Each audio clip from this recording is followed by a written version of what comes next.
My name's George Shaler, and I'm the president of the Justice Information Resource Network, or JIRN Board of Directors, and I'm delighted to welcome you to JIRN's 2025 Virtual Winter Conference. I would like to thank the Bureau of Justice Statistics, BJS, for their support, which makes this event possible. I'd also like to thank all the JIRN staff that organized this meeting. And lastly, I want to thank all of you. At last count, we had 178 registrants for signing up for this event, which is a fantastic tally. I hope this conference bolsters your criminal justice research and evaluation skills and content knowledge. Please let us know what you liked about this conference and what we could do better in the future. Thanks for attending this event. Back to you, Jason. All right, thank you, George. With that, I'm going to introduce our first roundtable, which will explore the experiences of SACs working on recidivism projects. It will highlight their accomplishments and challenges and how they address these challenges and their analyses of recidivism. We are pleased to welcome our moderator, Lindsay Bostwick from BJS. Lindsay is a statistician focused on reentry, recidivism, and special projects. This roundtable will feature discussions from Melinda Mattingly from Iowa, Colin Grunner from New York, and Robert Orth from Pennsylvania. All right, Lindsay, I'll turn things over to you. Hi, thank you, Jason, and welcome everyone. I'm very excited for this panel to hear what everybody has to say. I think what we'll do is we'll start with some discussion of a few things before we open up to any kinds of questions, and I'll have each person sort of talk about their project a little bit. So let's start with an overview of your project. So Melinda, would you like to start us off with an overview? Yeah, hey everyone. So the project I'm going to be talking about today is looking at higher education opportunities for people who are incarcerated. So how this project initially began is we were looking at those who received Pell Grants while incarcerated. As we've learned more, this has evolved beyond looking at only those students and looking at students that receive any kind of higher education while incarcerated, regardless of funding status. And so the Pell Grant was offered to incarcerated students beginning in 2016 up through 2023. I believe in the summer of 2023, but then after that, Pell Grants were offered to anyone regardless of incarceration status. So we've kind of expanded from here. And so we're going to be looking at principally on the recidivism side, if people end up back in prison after 3 years, once they have re-entered the community. We're also looking at incidents while still in prison while they were students and looking to see if there will be a difference between those incarcerated students and individuals who are incarcerated who are not engaged in higher education opportunities. And while not related to recidivism, we are going to be looking at kind of the motivations for the institutions who offer these classes or offer these programs or sometimes even degrees, and kind of their reasons for doing so. So that's kind of a general overview of our project. Awesome, thank you. Dr. Orth, would you like to talk about your work in Pennsylvania? Yeah, absolutely. Thanks, Lindsay. Am I coming through okay? Okay, right on. So yeah, well, thank you everyone. Appreciate you all joining in today. So yeah, so I'm in Pennsylvania here. It's actually snowing. It's quite beautiful right now. But our project looked at validating a criminogenic risk needs tool, actually created by the late Dr. Ed Latessa and his group out at the University of Cincinnati, called the Ohio Risk Assessment System, so the ORAS. And that is mainly used here in Pennsylvania's county probation and parole offices by county supervision staff to assess for the static risks and the dynamic risks associated with someone who's on supervision, their likelihood for future reoffending. So we looked at 4 counties who were the earliest adopters of using that instrument and also had like inter-rater reliability, so there was consistency in how that was provided. So we looked at rearrest, and we looked at that 5 years out from when they came on to caseload. So it's actually a longer validation study. We're looking at predictive validity, and that's actually a longer time frame than most of the validation studies, which usually just look at 1 year rearrest. So that's kind of, we'll talk about what's innovative about our project, but that'll be one of them. So I'll turn it back over to you, Lindsay. Thank you. Sure. Wonderful, thank you. Colin, do You ready to try again? So overview of our project. This is something that we'd originally started working on back in 2017, and it's taken a while and had a couple different iterations. But essentially, we have a program in New York State where we work with external researchers to provide data to analyze programs. And we had people who were going through doing analyses of programs and who were coming up with recidivism outcomes and saying, okay, so we have the outcomes for our program. Do we have a comparison group? And we didn't really have one at the time. And the only comparison group that people were having were either national samples or specific subsamples that might not have been the greatest comparison for their particular project. So what we decided to do was go ahead and come up with our own recidivism numbers that we could post publicly. And in late last year, we managed to finally get it up on the web.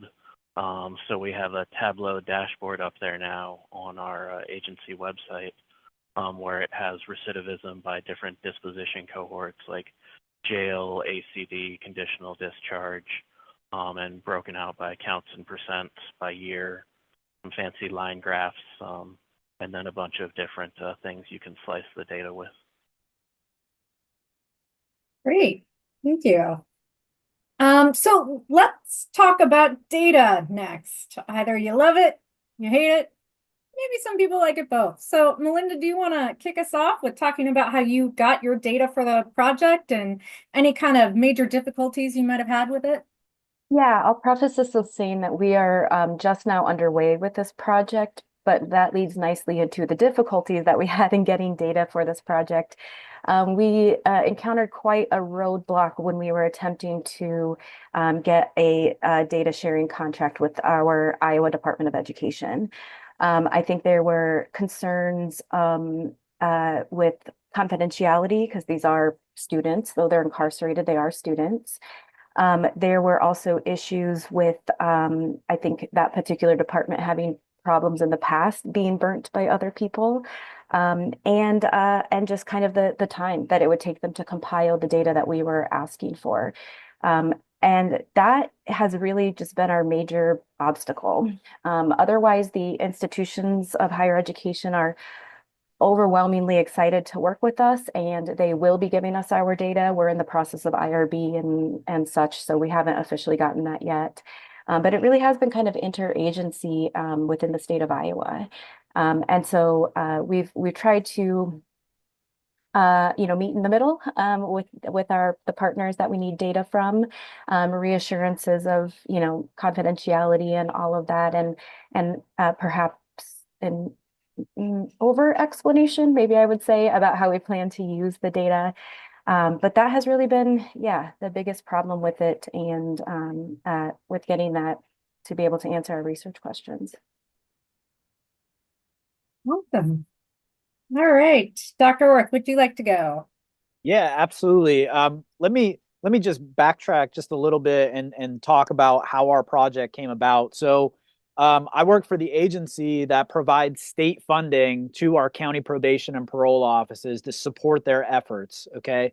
So in Pennsylvania, we have 67 counties. Only 65 of those come in and get funding.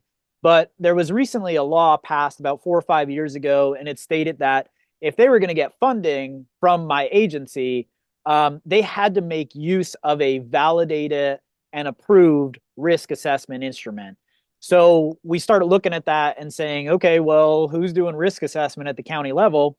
And there were a lot of individuals, but the tools that they were used, they were varied. So we didn't really have any consistency there.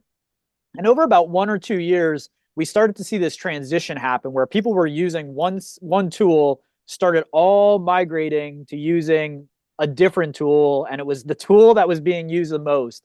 And so it was the ORAS, the Ohio Risk Assessment System, and obviously Pennsylvania is neighboring with Ohio, so that's why it kind of gained traction there.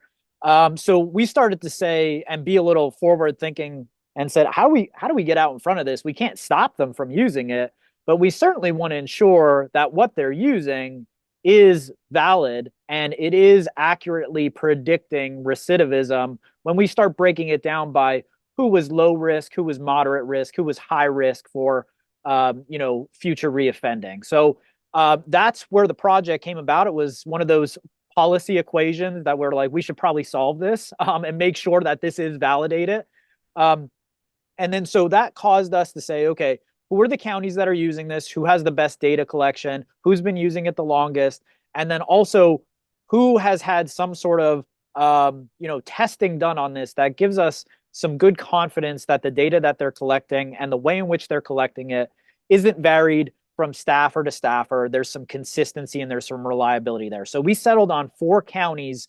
We went directly to those counties and we said, because here's the thing, in Pennsylvania, we don't have a central database of all of the county probation and parole data. That's all handled by all of the counties. So that's one challenge right out of the gate. So you got to go right to each county. And, counties, I don't know if anybody else has had this issue, but when you come knocking and you have a PhD sometimes behind your name and you're like, I'm here to get your data and evaluate stuff, they kind of, might take a step back. So we had to work with them and say, work with your case management vendor, grab the data for us. Here's the great thing. We're eminently qualified to do this for you. We know where the data lives to look at criminal history records, rap sheets, records of arrest and prosecution. We have the qualifications and credentials on the state side to be able to handle that data as a justice agency. So we just need you to draw down the data that tells us who came onto your supervision caseload, and when you assess them for risk, what were those risk scores? Was it high? Was it low? Et cetera. And then what we did is we grabbed the state criminal history records on each individual, and then we measured out 5 years to say, were they rearrested following that? So there were some key challenges, but one of the things to assuage people's fears, I think, in not giving us the data was we kind of told them, hey, we'll take the data that we get and we'll aggregate it up. So we have 4 individual counties. We're working with each county. We'll aggregate it into one validation study. But what we'll also do is validate the tool in your jurisdiction for your county, and we'll give you that individual report. You decide if you want to make it public or not. And so we ended up doing that. That helped smooth a lot of concerns because remember, at the end of the day, when we're doing recidivism outcomes, we're measuring the effect of some sort of an intervention, right? And in this case, it might be the intervention delivered by probation and parole staff. So maybe the dosage of supervision or the quality of supervision. So we did have some chiefs of probation who are kind of like, I don't really like the fact that you're evaluating me and I'm up for a raise coming up soon, right? So we did have to help assuage some of those concerns, but by and large, that's where the data came from. It was eventually a little bit easier, and we had to smooth some of those obstacles, but those were the challenges. That's how we overcame them. Great. Colin, would you like to talk about where you got your data from and was it easy to get? Yeah, sure. So in our case, our recidivism measures are fairly high level, not tailored to specific programs, which made it a bit easier for us because we have a centralized repository in our agency where we have all of the arrests and prosecutions for anyone who's been arrested of a fingerprintable offense. And that's all the felonies, all of the penal law misdemeanors, and a number of the other misdemeanors as well. So we already had most of that data in-house and available to start working with.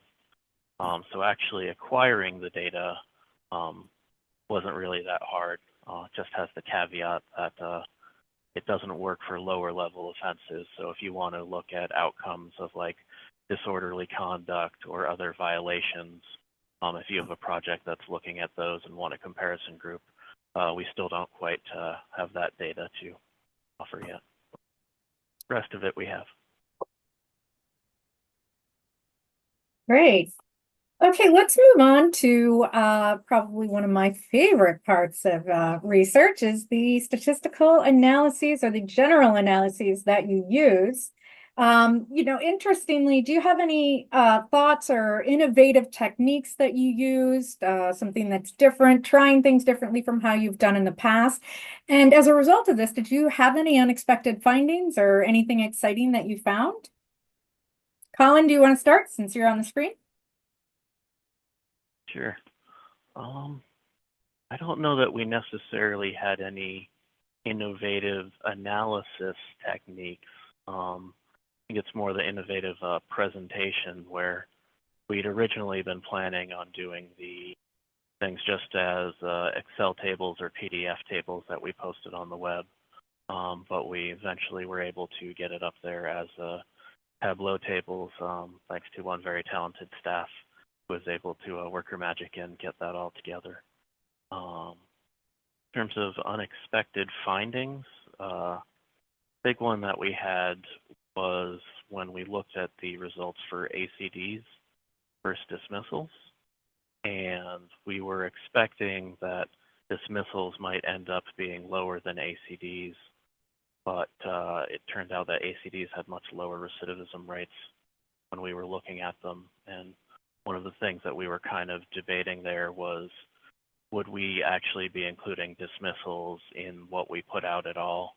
Because it's kind of a murky category where it could be something where it's a lack of evidence, or it could be that they're cleaning up some cases. The exact reasons for dismissal are a bit unclear, but we ended up including them because it's wanted to be more transparent in what we put out. Even if the whole ACD is having lower recidivism rates than dismissal, does have the whole thing of like, well, if you want to reduce recidivism, then should you give ACDs instead of dismissing the case? I mean, that's kind of against the principle of least intervention needed.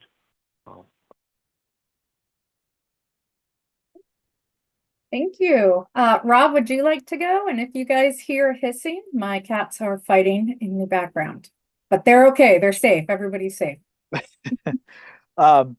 Yeah, so in terms of methodology, remember, we're trying to figure out what our risk levels are for folks who are getting assessment at supervision. And we're trying to understand, is that predictive of future likelihood to reoffend, right? So it's a validity study there. So what we're doing is we're doing pretty much logistic regression. So we're saying, okay, our dependent variable is recidivism. We have a bunch of independent variables, right? So we have age, race, gender, lead charge, the county. Those would be our covariates. So we plug those into a regression.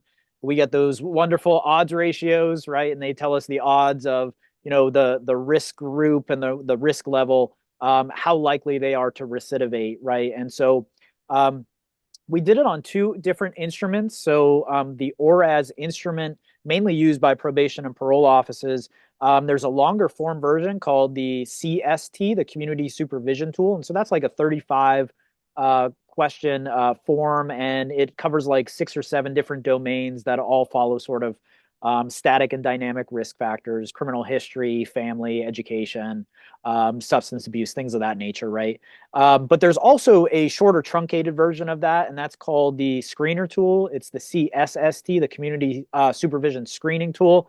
And that's mainly used to understand who's low risk and who's above low risk, right? And for the folks that are above low risk, we're going to give them the longer 35-point questionnaire. And that helps us with the whole risk needs, responsivity. Where do we dedicate scarce resources to? How do we prioritize interventions to those moderate, high risk individuals to ensure that maybe we can change those dynamic risk factors and we can reduce recidivism that way? So that's what we did. We did logistic regression. What ended up coming out of that wasn't really surprising, because this is what was also found when the ORAS was validated in other jurisdictions like Ohio, Texas, and Indiana, was we found recidivism kind of correlated with the risk level. So low risk individuals were the least likely to recidivate. High risk individuals were the most likely to recidivate. And then when we broke that down by the odds or the predictive probabilities to do that, we mainly just focused on folks who were moderate risk, how much, they had like 2 times the odds of low risk. High risk were like close to 3 times the odds. But basically what we found was, even breaking it down and segmenting it by different, racial groups or different age, even lead offense, we found everything kind of held true, whether you were a low, moderate, high. As that increased, your odds for recidivism also increased. I do want to just say really quickly, and I'm sorry to be taking the time for Melinda. I'll shut up too. This is the thing about recidivism. I love talking about it. You know, one of the things was we said, okay, we're going to define recidivism as the first instance of rearrest following their entry on the caseload, and we're going to look out at various observation points 1, 2, 3, 4, 5 years out. One of the things that we like to do there is we like to change the lens a little bit and then say, okay, it's not just going to be for any criminal offense. Let's take a look at the folks who were only misdemeanors. Let's take a look at the folks who were only nonviolent.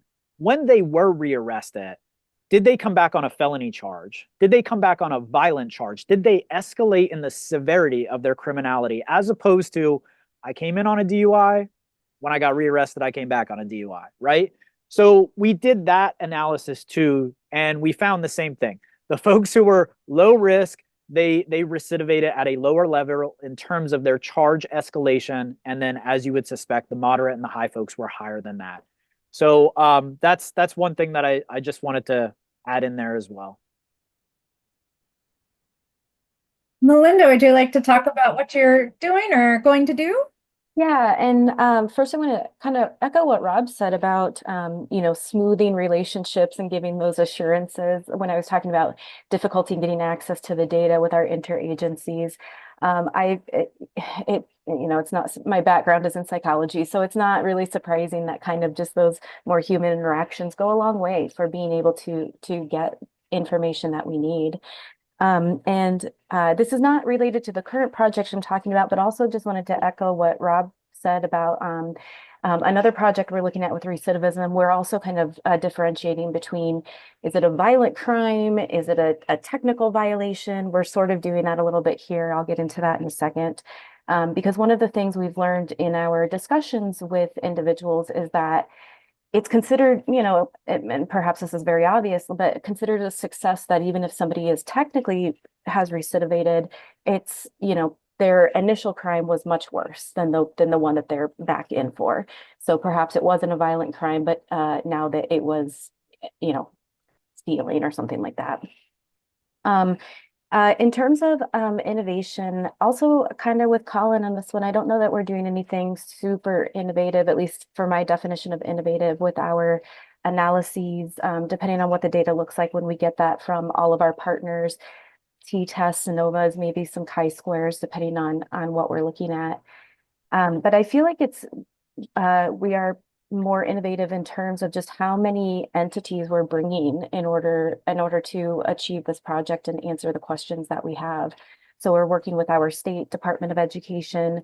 We're working with, I think, up to like 5 to 8 institutions of higher education.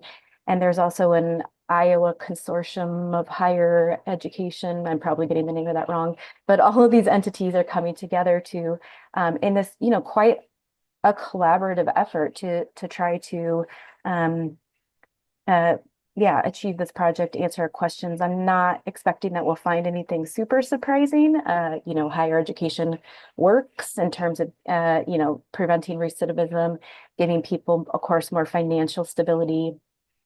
I would also argue, because my background is in psychology, that when we're looking specifically at prison incidents, so while these incarcerated students are still incarcerated, we expect to find fewer instances among that group compared to those who are not students, that perhaps a lot of that is reduced feelings of anxiety related to reentry. That's something we've learned from previous projects, is that there, you know, of course, there's a lot of emotion going into that in addition to all the logistics.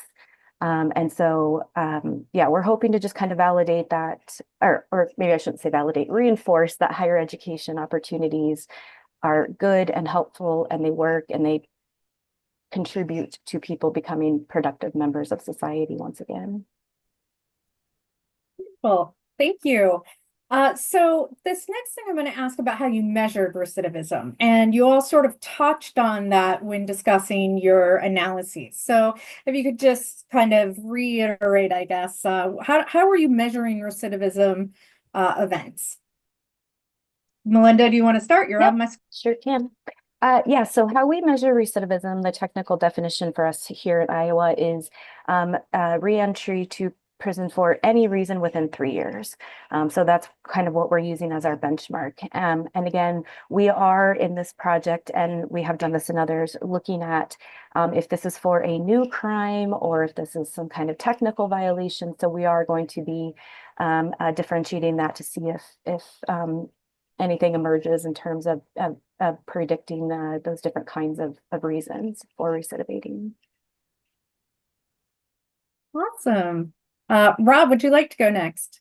Yeah, so we did the first instance of rearrest following the individual's placement onto supervision. Usually quite after that, following that, they usually got the assessment for the risk needs tool. We did that out through 5 years. The one thing I do want to say, though, is a lot of folks get bogged down into the definition of recidivism. If you've ever been in a meeting, it turns into something very wish listy and quite grueling. Sometimes you have to make subjective calls on what fits and what shouldn't fit. So like when we say any rearrest, we have folks in Pennsylvania who can get rearrested for non-payment of fines. Well, that's not really criminogenic as much as it's an inability to pay on an economic side of it. So you have to say, okay, if the very first thing that someone's being arrested for is that, do we really count that? I mean, because keep in mind, when we talk about recidivism, there's an important point to make is recidivism is a short-term measure of failure. Some event happened, so we measure it. Desistance is the exact opposite. It's a long-term measure of success absent an event, right? So when we're talking about recidivism, I think it's okay to say what should be omitted and what should not. For example, on our rap sheets, if someone's a sex offender, it shows up that one of their like offenses is that they went and registered for Megan's Law. It's not an offense. It just shows up that they got registered. So you have to really be into the data, and over time you'll get better with the data. Another example of this too is, summary offenses for something related to a vehicle. I mean, driving without a license, failure to obey a traffic signal. Are we really going to say that that's criminal behavior? So you got to be able to differentiate and clearly, I think, delineate what is something that would be a harm to the general public. What do I include as that charge, that offense that is giving me that qualifying event for recidivism? Great, thank you. Colin, would you like to talk about your definitions? Sure. So our definition of recidivism is any felony or misdemeanor arrests that occurred within our follow-up period. Kind of touching on what Rob was just saying of the lower level arrests, they're not entering our system, so we are able to avoid those types. And we track them in 6-month intervals out to 5 years. So any felony or misdemeanor arrest, the crime date must also have occurred during that period. So both arrest and crime. If they committed a crime 20 years ago and they just get arrested in the follow-up period, that's not really the concept that we're looking at there. And then we break it out into categories of any arrest, any felony arrest, and any violent felony arrest. Violent felony is a statutory category. And we track each of those outcomes separately. So if they've had one violent felony arrest, they'd be hitting all 3 categories. If they only had a misdemeanor arrest, they'd only hit 1. And then we also do it for convictions, again, tracking from the arrest. So if someone is arrested 1 year into the follow-up period, they're going to be marked down as that 1 year. And if it leads to a conviction, we're still going to be marking it as 1 year. And we allow some additional time when we track convictions in order for it to actually process through before we report anything. Because the big thing that we want to make sure of is that we're capturing the concept of interest, and that's the arrest and crime that led to a conviction, and not differences in processing time. Because especially once you start talking about differences of like New York City versus Warren County, there's some pretty big differences in terms of processing time and resources devoted to a particular case. So for those, we also break it out by any arrest, any felony arrest, violent felony, and additionally, if any of the convictions led to a carceral sentence, is our last category that we add in there, because that's one that most people are very interested in. I love all these complex definitions that provide a lot of really meaty data for people to chew on. We've kind of been discussing this throughout because, of course, from the start of the project all the way through the end, there's going to be some challenges that you come across. So can you talk about any big challenges? I know some of you have mentioned obtaining data, getting, other agencies on board, but sort of what's sort of the biggest challenge you face? And then how did you sort of work with that and overcome that challenge?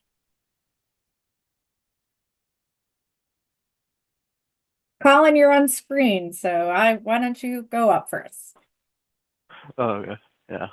So the biggest challenge that we had in this is actually getting approval for the public version. So, like I said, this has been going on for quite a while, since 2017, and it wasn't prompted by any particular program we needed to evaluate or any legislative mandate. This is something that we kind of wanted to do and thought would be useful to put out there. But as many of you know from working in or with governments, getting all of the levels of approval needed can take some time. And oftentimes, if it's not a priority project, by the time it's been reviewed and is ready to look at, the data may be a year or two out of date, and they're like, well, could you give us this but with more recent numbers? So we went through a few iterations of that, and the public version just hadn't reached the attention level of some of the other priority projects, like upcoming legislation or upcoming programs. So actually managing to keep on persevering and pushing it through until we finally get it out was probably the biggest challenge for us. All right, Rob, would you like to discuss your challenges and overcoming them? Yeah, making it make sense to the people that matter, like the practitioners, right? I don't know if you've all experienced this, but I think people tend to get the observed recidivism rates, like, hey, this is the ratio, the number of people who were actually recidivated versus the number that were available and exposed to the risk of recidivism. They get that. You start talking about, now we're moving from observed recidivism to what we would expect and what we might predict. We're talking about predictive recidivism rates, and you start talking about p-values and z-scores and odds ratio, and you can see their eyes glaze over. And so what we did is we decided to manage that relationship a little bit better. So remember, we were working with 4 counties. So we actually went down and we either virtually or in person, we met with each county and the people that mattered in that county, and we walked them through the report and put it in terms that they could understand a little bit better. And in my other project that we're doing right now, we're actually we just did a big report, and it looks at recidivism based on 3 different rates, each kind of becoming more progressive or better in its scientific rigor. So observed recidivism rates, predictive recidivism rates, and then, hey, we found people that are apples to apples. This is what matched recidivism looks like, right? To try and estimate kind of that treatment effect. And so being able to sit down with them and say, we know there's a huge study here, and it's probably got some academic jargon to it. We have to put that in there so that the academics, the researchers, know what we did in case they need to replicate it or do something else in a different jurisdiction. But here's what that means for you. And managing that relationship is very crucial in getting them to do something from a policy standpoint, making reforms. But then also just remember, these are folks that willingly gave you data. They expect you to be a good steward of that data. And so being able to build that rapport long-term with those 4 counties, we now have those same counties coming back to us and giving data to us on a new cohort of individuals so that we can do future research that benefits them and our Commonwealth as we move forward. So that would be the biggest challenge, is just, don't put together some highfalutin statistical analysis if your audience is policymakers and legislators who may only have 30 seconds of time to understand something. Great. Melinda, would you like to discuss your challenges in overcoming them. Yeah, not to be repetitive, but it really was just kind of getting access from the different entities. And we have not gotten that yet, so perhaps we will encounter challenges as we move forward with the project. But yeah, it really was just kind of getting people to, I would say, trust us, and smoothing relationships where bridges have been burned before, and just kind of yeah, reassuring people that we have ultimately these students' best interest in our mind, and we're trying to document and to reinforce this idea that like this is a helpful program and that we should continue to give easy, affordable access to higher educational opportunities while they're incarcerated. So yeah, again, that's kind of our biggest one, is just getting those people to buy in to what we're trying to do. That actually is a great lead in to the next thing we wanted to discuss, which is about some of the lessons learned or advice that you would have to other SACs that are interested in pursuing research and recidivism work like this. So that's a great opportunity, or great tie-in if you would like to discuss that a little bit. Yeah, I would say, because of the challenges, to build those relationships beforehand, and to be just very blunt, perhaps, about what we're trying to do with this project, what we need from this entity, and what's our ultimate goal. And I think that would have gone a long way to avoiding the challenges that we're currently experiencing. Again, probably not super surprising, and not anything that's completely out of left field, but just kind of basic connections with the people who have the data that we need in order to achieve our goal. Definitely engaging all the stakeholders is an upfront process. Speaking of, Rob, you've talked about this a little bit. Would you also like to discuss some lessons learned and some advice for other SACs? Yeah, so I'll echo Melinda's point about the relationship. That's incredibly crucial. Let me make 2 points. The first one is I've seen this happen hundreds of times, and it's something that just infuriates me as a researcher. But we get policymakers and we get practitioners into a room, and someone says, we should measure recidivism. And then we instantly go to, well, how do we define it? And it becomes this like really ridiculous kind of futile exercise, because no one's having the important conversation first, which is that data even there? Do we collect it? And can we use it? Right? So start with, here's the data we have, and here's how we could create some sort of a metric, right? But also, here's the data we want, here's the data we need to get to, so that we can maybe create a better metric that better defines and meets what we need. So that's point number one. The second one is, I would say, be forward thinking. Always try to think about how the project that you're doing now can feed into the next project. So I always like to say, begin with the end in mind. Where are you going? So what we did for this project is we sat down and we said, all right, BJS just gave us a bunch of money. Great. How do we take that money, and how do we say, let's build a research agenda that starts collecting this data? And we're going to collect this data initially, but it's also going to feed into the next project, because research is an incredibly time-consuming, laborious effort, right? And so it's a lot to do everything all at once. So what we said was, okay, let's start to just baseline recidivism, right? What's going on with these counties? And let's just do observed recidivism rates. They get it, right? Okay, now give us your data on risk assessment, and we can start to understand, is how, you are saying these folks are low risk, moderate, high risk. Is that actually predictive? Is that what is showing up? And is that what's happening when we look at the recidivism outcome? So we did that.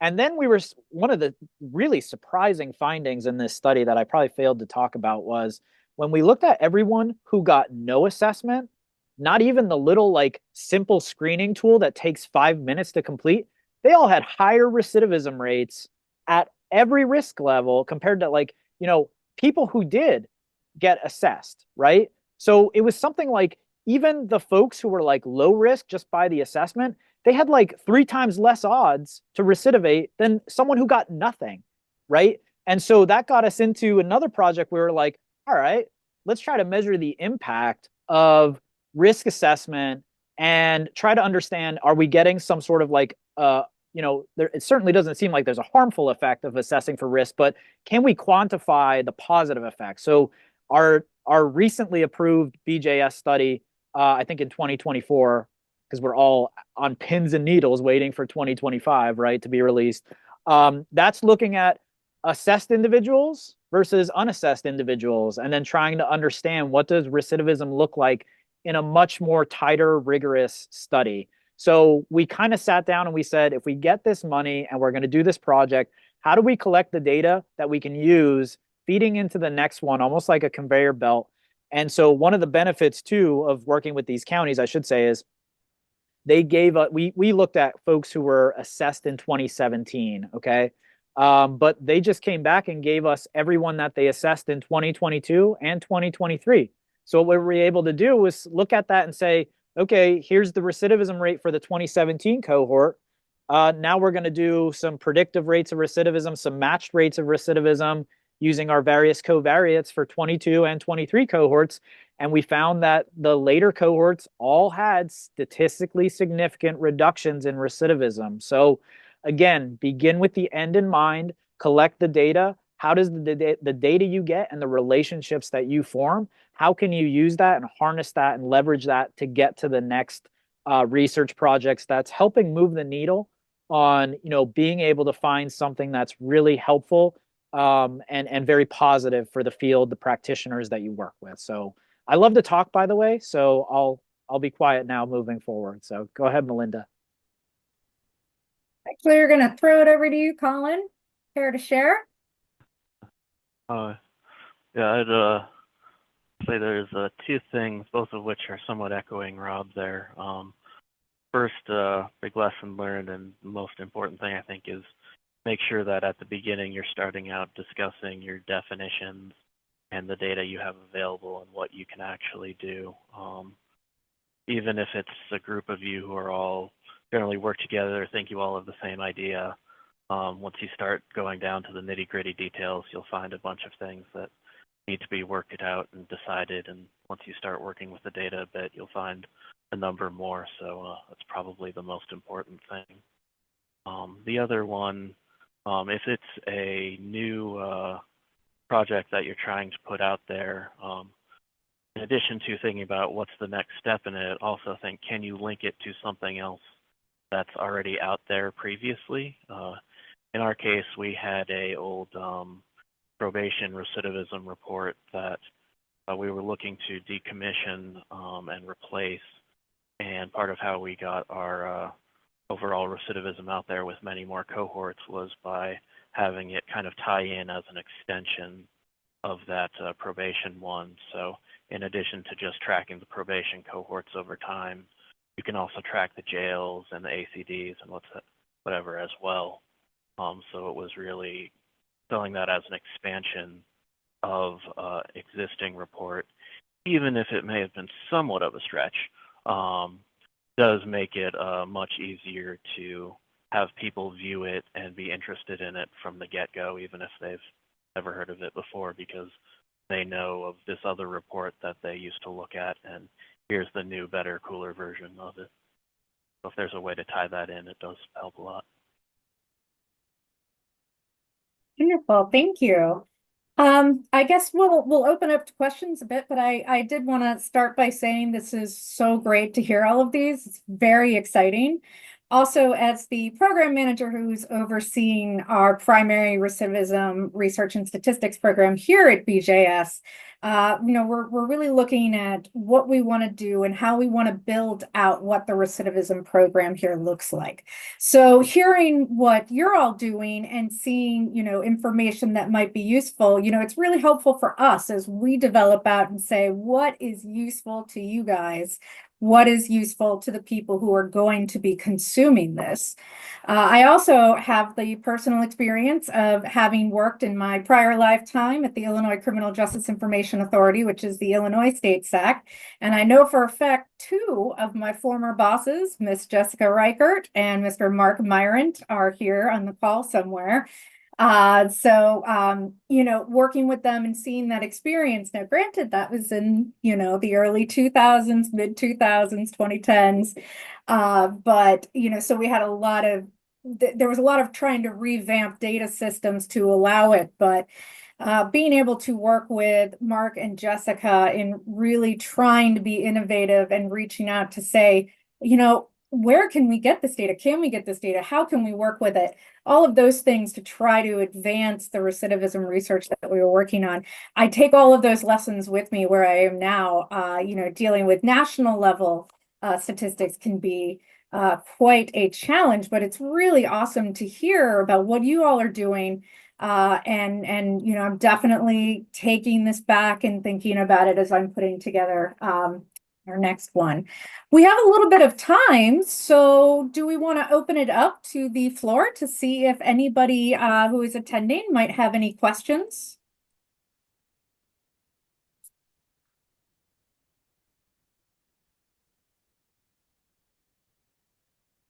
I can call it my old boss, Mark. I know you're here, Mark.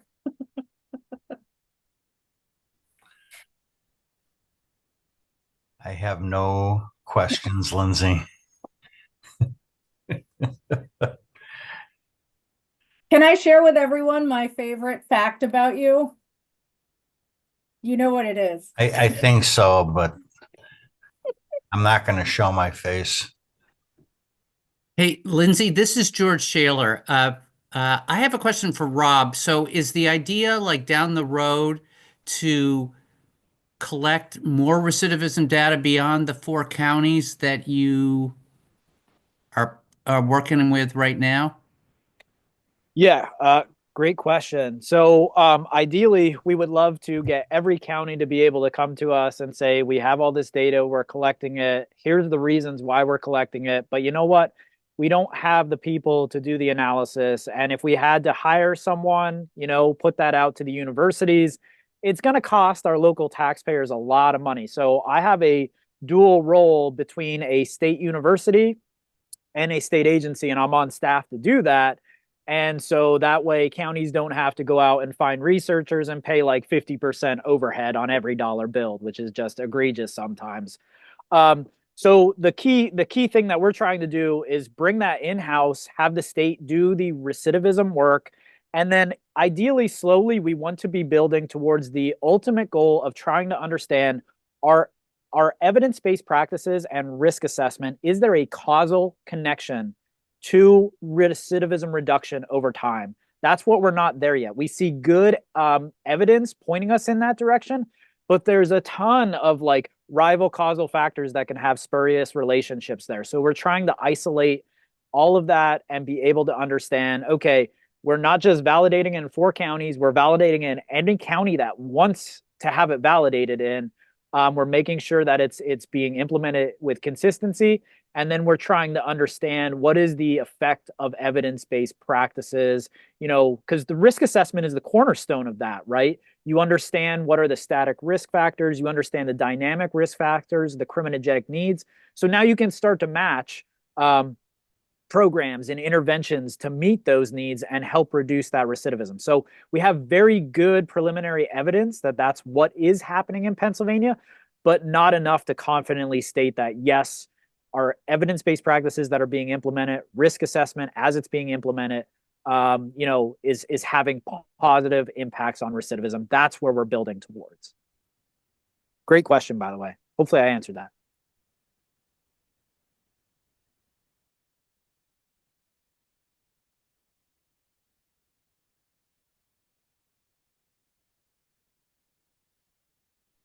We have a, oh, yeah, you can feel free to put your questions in the chat if you prefer not to speak. Or else I'm going to keep picking on Mark.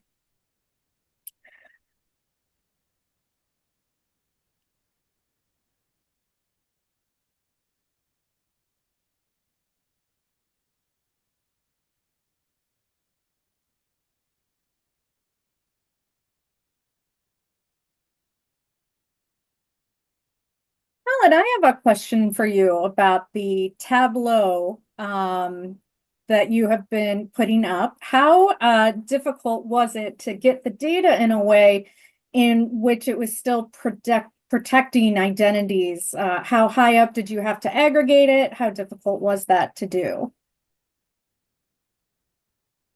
Yeah, so this one is going to be a bit out of my element because, like I said, it was a very talented staff who was able to do it. But I understand there was a fair amount of reshaping involved, and by the time we actually got it onto the Tableau file, the identifiers were all gone, and it was only the bare minimum information needed to post it up there. But the other thing is the data isn't really downloadable from there, so it's just showing the interface and the tables, and you can download the tables, but you can't really download the individual level data. So. Great, thank you. It's to our panelists, is there anything else you'd like to mention or discuss that we didn't ask you yet? I will drop a little link in the chat to our dashboard just as a sales pitch here. Lindsay, I'll offer a question just to keep you from tormenting me. I'm curious for the presenters, talk about the decision. Everyone discussed quite a bit about making decisions about how to measure recidivism. And we've all seen in the last 15, 20 years, the increased use of looking at the pace of recidivism, survival analysis, and things like that. If any of you could discuss the thought process in terms of determining whether that would be something that would provide more useful information as opposed to just looking at reoccurrence of crimes over a given period of time.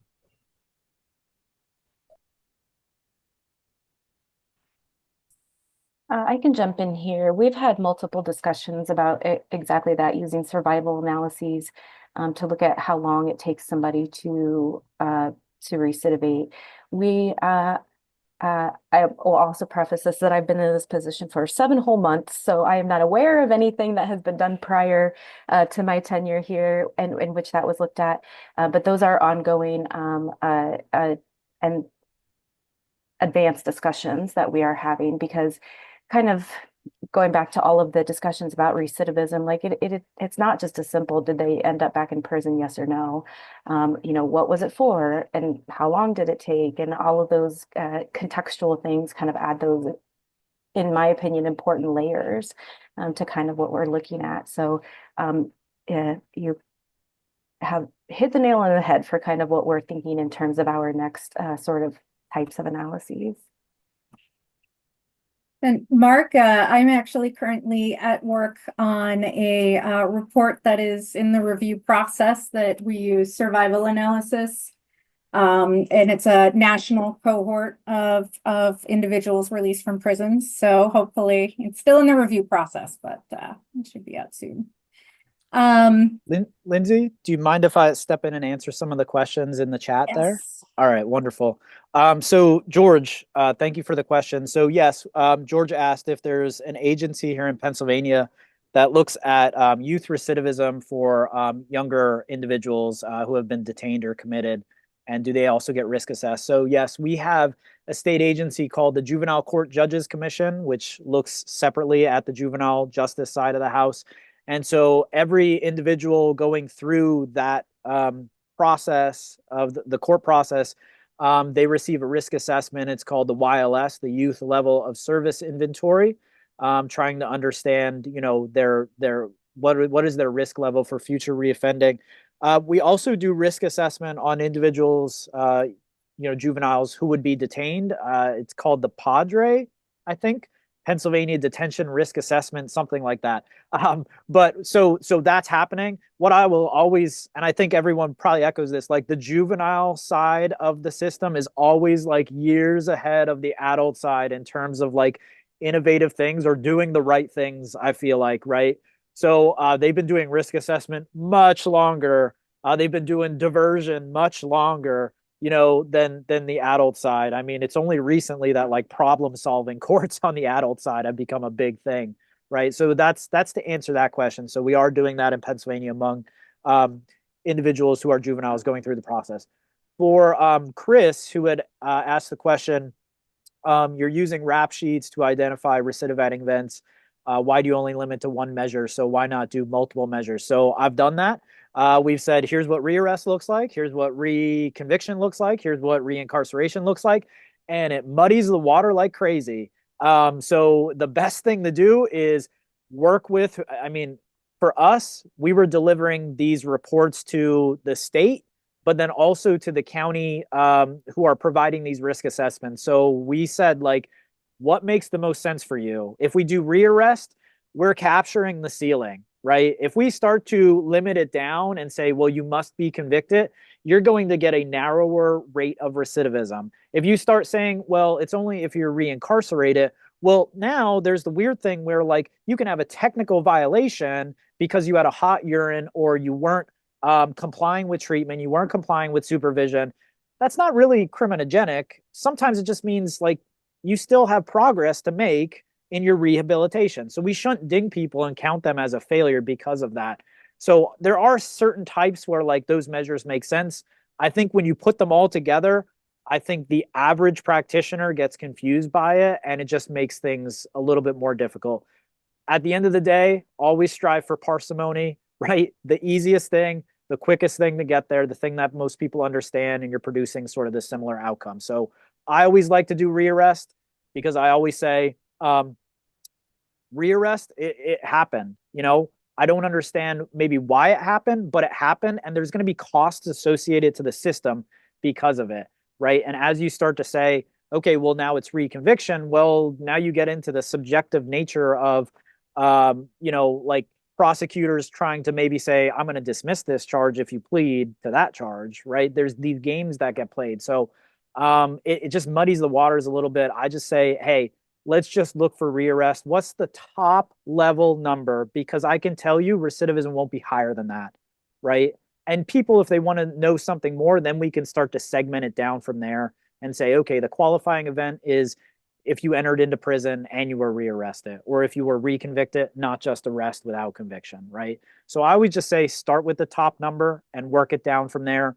It has to, you know, make sense to the practitioners, but it also has to make sense to the way you're operationalizing and defining the research, right? So I think that's everything in the chat. Sorry. No, that's wonderful. Thank you so much. And Colin did post in the chat the link to the Tableau dashboard that he's been discussing. But at this point, I just want to thank you, Melinda, Colin, and Rob, for coming and sharing all your information with us. This has been really useful, really great. Thank you to Mark for letting me pick on you. As always allows that to happen. He's a good boss, guys. All right, I'm going to turn it back over to Jason. Our next panel focuses on challenges and issues surrounding the National Incident-Based Reporting System, including data entry problems and policy and system limitations. It will also explore data quality checks and offer recommendations to improve the effectiveness and accuracy of crime data reporting. This presentation will feature presenters from, we have Mary Jane Parker from Georgia, Michelle Masters from Hawaii, Matthew Kajowski from New York, and Caitlin Rhines from Ohio. Okay, can you all hear me? We can hear you. Okay, great. Wanted to make sure. So, hi everyone. I am Mary Jane Parker, and I'm with the Georgia Statistical Analysis Center. And we will be talking about data quality issues within NIBRS. So an overview of the things we're going to be talking about is how the four of us presenters use NIBRS within our states. And then we're also going to talk about data entry issues, researcher issues, policy concerns, and then also issues within NIBRS, and then certain data quality checks that we should look for when using NIBRS data. So within Georgia, the law enforcement agencies submit the NIBRS data directly to the state reporting agency, which is the Georgia Bureau of Investigation. And we, as Georgia SAC, can get the data directly from the Georgia Bureau of Investigation, GBI. We just request it. We have a great relationship with the GBI. And so they send us the data in text files, and then we can code the data in to SPSS or STATA. And then from there, we have the data straight from the GBI. So also, we do not actively use NIBRS data within Georgia. We're not using, or Georgia SAC, we don't work on any grant with NIBRS data, but we will use it sometimes for other projects that we're working on. One of my coworkers does human trafficking data analysis, so he will kind of use NIBRS sometimes. And then also we respond to a lot of data requests in which we do provide NIBRS data for those. And then I'm going to pass it to the next state. Oh, all right. Can everyone hear me? We can. Excellent. All right. So I will be providing the overview of how we use NIBRS within New York State. So agencies submit their data through the Record Management System, or RMS, and this is kind of the standard operating procedure for how all agencies within the state submit their data. Once they submit their data to their RMS, ITS receives and they store the data in their own internal cloud, I guess, the best way to say it. And we are able to access it through SQL, which is a relational database called Structured Query Language. And if you haven't used SQL, it's not the most user-friendly at first, but becomes extraordinarily useful whenever you're dealing with very large databases that have various variables and particularly segments, right? So the numerous segments within NIBRS, offender, victim, arrestee, etc.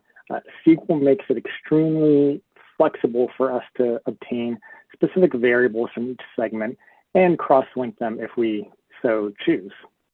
So that's our primary way of obtaining the data, and is a very flexible and useful way to do it. And one of the things we focus on heavily, particularly me, is data quality checks. And the idea behind this is to make sure that the data are good, or as good as possible, not only given that NIBRS is new for the most part to a lot of agencies in New York State, but it's something that we want to continue using a lot in the future for our own internal data request purposes and also for policy purposes. So some of the things we are doing in New York State for data quality include compiling an Excel spreadsheet that captures missing data for each variable. And literally we have an Excel spreadsheet for each and every variable within NIBRS that looks at the missingness for each, and it's broken down by missingness, specifically within that as unknown, not reported, and the other skip patterns that each variable may or may not have. We also check missingness by agency, specifically because not all agencies contribute the same amount of missingness, right? Some agencies contribute missingness at a higher rate, and others really don't contribute much missingness at all. So this allows us to better understand where the missingness is coming from for any analyses we may want to do. So if we want to look at a specific relationship between two variables, there might be a high amount of missingness, but if that missingness is congregated to a single agency or only a few, we can then decide to take some analytical steps to possibly remove that agency from an analysis, knowing that the other states are well represented with lack of missingness. We also just do a whole bunch of logic checks as well, and we call them logic checks just because we just see what the variable looks like. So if we're looking at the victim's age And we see that there's a huge clustering of victims who are in their 90s. Actually, a better variable for this example would be offender's age. There's a huge clustering of offenders who are, say, 90, 91, 92. That logic might not check out, and there might be an issue worth delving into further. That's something we just kind of call a logic check, where we want to look at each variable and see, although it's not missing, it's not having any of these other more easily spotted issues, what does the distribution look like? Is there anything problematic with that? And with this underlying data checks, we've also branched out to create 2 specific data files for in-office research purposes. And we focused on 2 specific topical areas that are of interest, not just for New York State policy purposes, but for New York State research purposes in general. And the first is a firearm-related file. And as you can imagine, it's a data file with which a firearm was used. And this is particularly important given New York State has invested heavily in firearm prevention and reduction. The second file is a family-related file. And for this, it's more specifically focused on intimate and former intimate partner violence. And again, this directly relates to New York State's initiatives of focusing on intimate and former intimate partner violence. So our hope is that with these 2 data files, and as NIBRS becomes to advance further and become more widely used, we can use this for research purposes and to better inform policy with the expansive variables that NIBRS provides. And that is all for my slide here on New York State, so we can proceed. Hi, I think Michelle was still having some issues, so I can go ahead with Ohio. Could you move to the next slide, please? Hello, everyone. My name is Caitlin, and I'm a research specialist with the Ohio SAC. I want to give a little background, like the other states have, on how NIBRS data is collected and used in the state of Ohio. So we collect NIBRS through our state incident-based reporting system, which is a YBRS, so you'll hear me talk about that. And that is a voluntary program for law enforcement agencies to submit crime statistics and use of force data directly to the state through an interface, which then automatically sends the data onto the FBI NIBRS database. There are a small number of agencies, about 4 to 5, that do not report into a YBRS, but report directly to the FBI. But for being voluntary with our reporting, we do have a lot of agencies that report data to us. So data submitted from agencies to us via plain text files. The data is checked for errors and verified before being entered into the database and sent to NIBRS. The Ohio SAC is not directly involved in collecting and submitting the state level NIBRS data for Ohio, but we do work in the same office as the team that does. So we have a great working relationship with them, and we are constantly working together and learning about what each other is doing and thinking of analyses and all that type of stuff. So that's really great. We access our NIBRS data through a relational database, same as New York, with structured query language. And we connect directly to our database for all NIBRS related analyses, projects, and data requests. So the Ohio SAC is currently working on a large data project to increase access to data. And we're in the process of creating queries and scripts to produce reports, dashboards, and infographics in a semi-automated format on a variety of different crime topics. So this is kind of a large project that has a lot of different components that we're working on with our reports and dashboards, and it's ongoing, but we have made a lot of progress, but we still have a lot of work on that. And could you move to the next slide, please? Okay, so I do want to point out that our state level NIBRS system includes a little bit more data elements than what is available in NIBRS, and this is why we tend to always use our state level data for everything. And one of these data elements is the incident location address.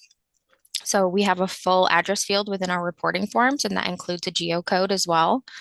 Now, does this field always get entered, and does it get entered correctly by agencies? No, it does not. We do have to do a lot of cleaning, but we do get a lot of viable information from it. We also have a gunshot wound addition to our victim injury types. And this is a more recent addition, which was done in anticipation of NIBRS adding this field. And then a NIBRS also contains a few more location type codes, case clearance codes, and burglary, breaking and entering, and motor vehicle theft method of entry codes than NIBRS does. So for example, there are 58 location type codes in NIBRS, but in a NIBRS we have 70 different types for codes for location type. So that's just kind of a background of what we are doing in Ohio with NIBRS data. I am not sure if Michelle was able to get it figured out, if she wants to go over hers before we move on. I don't know. Is this working? Oh, can hear can you hear you. me? Yeah. Oh my goodness, yay. All right. Wonderful. Yes, I don't have access to move the slide, but if someone could move that over to the NIBRS in Hawaii SAC slide. Thank you all. I appreciate your patience as I was figuring out the issues with my Zoom, but I'm Michelle Masters. I'm with the NIBRS Hawaii SAC, and our process as far as getting our data is pretty similar to the other SACs. So monthly data files are generated by our county's police departments.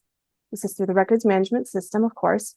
They run it through their searches Hawaii-specific pre-certification tool just to look for any errors with the data before they send it to us. Once we get the data, we actually check it again. We have our own version of the PCT. We run it through. If we find errors on our end, which sometimes happens, we bounce it back to them again. And once it's clean, it goes to the FBI. And then this data, in addition to going on to the FBI, we use it for our own purposes. So we have an internal dashboard for our data. We have an external public-facing dashboard that you all are welcome to take a look at, although I did not include the link. Sorry. But we also use it for research requests, data requests, and lots of different things. We could click to the next part for our Hawaii data issues. So for data issues that we have, it isn't necessarily, and sometimes it's issues for us here in Hawaii, but a lot of the time these are issues that you might find if you were trying to do research comparing your state to Hawaii or looking nationally at NIBRS data, which is that the way that we do data is different in Hawaii. The way that we code our relationships is just a little bit different. We use all the same codes, but if you know anything about Hawaii culture, we have this thing called hanai here, which is this idea that people can be family even if they're not your blood relatives. So we actually legally recognize hanai relationships here as far as like our family court systems and how we place our children. But even though we don't code it, a lot of the time this comes across in the way that we put in our codes. So in particular, if a police officer is interviewing someone, like a young child, they might not know if someone is their auntie, which means someone who like looks after them like an aunt versus a blood aunt. So an officer might code that in as being an actual biological relationship and legal relationship, even if another state would not recognize it as a legal relationship. But again, here in Hawaii, that often is recognized as a legal relationship. So we do, ours would look very, very different. It might look like we have a lot more domestic related type things, even if we don't. Another thing that is interesting for our data is we're one of the only states that does not have any form of legal gambling. So if you're looking at doing research into gambling nationwide, Hawaii is going to look really, really different because we're not going to have any of those crimes that are related to gambling. And we're also not going to have any gambling locations.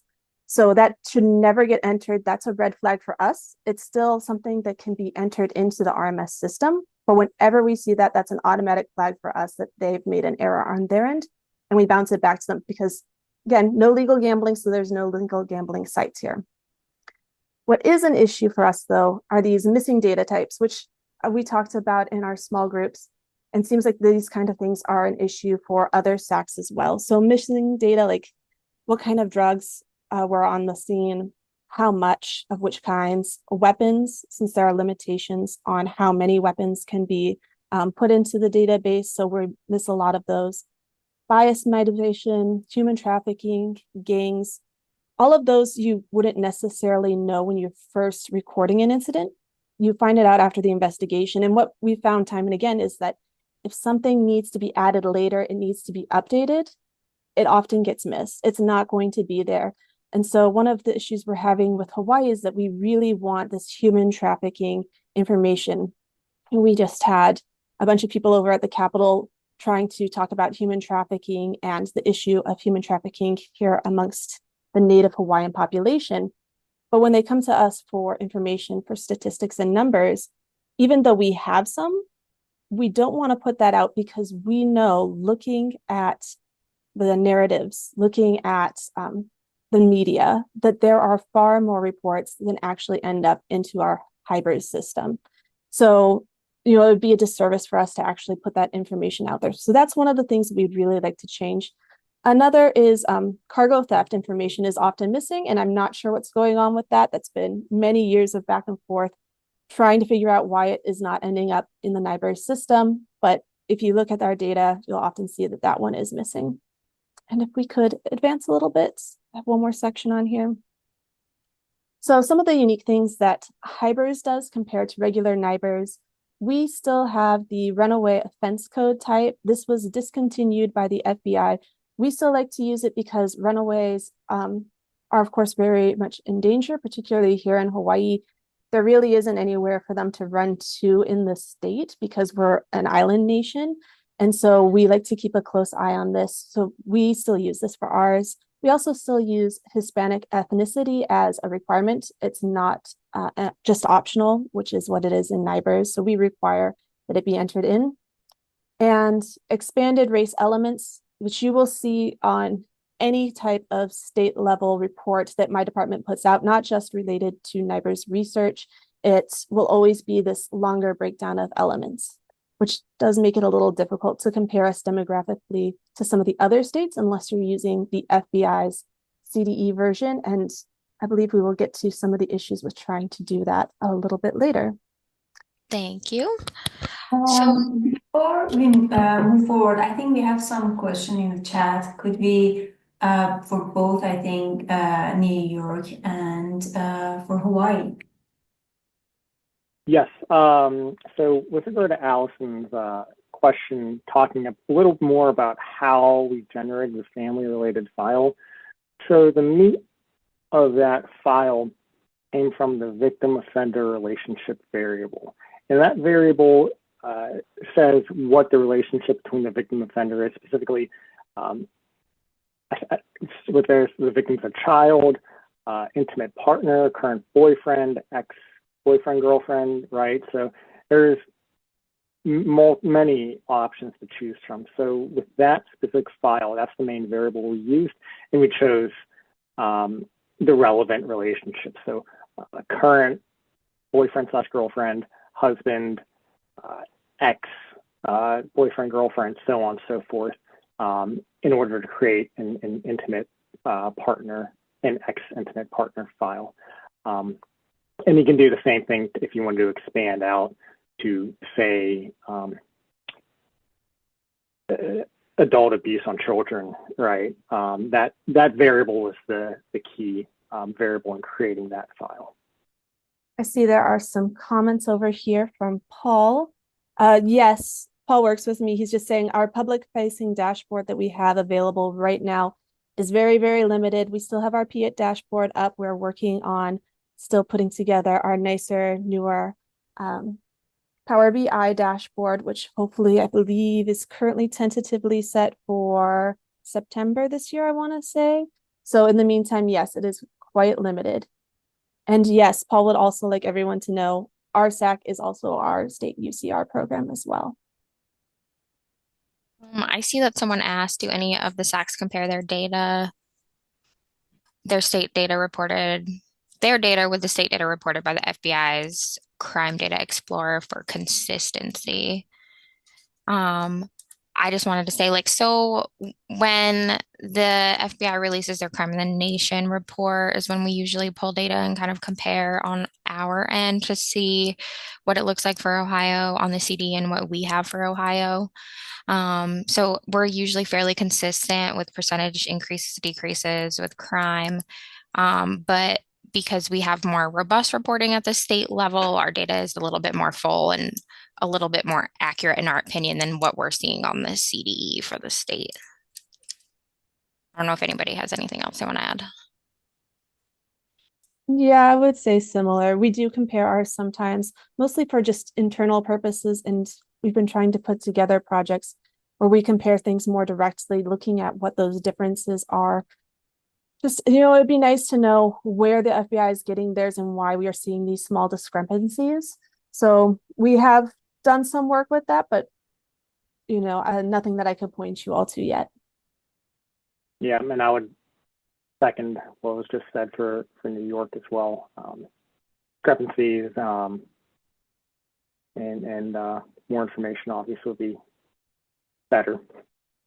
We don't in Georgia, but that is a great question. And I know that we have discussed comparing GBI's offense rates with that of the FBI's and CDE's. So that's a good question.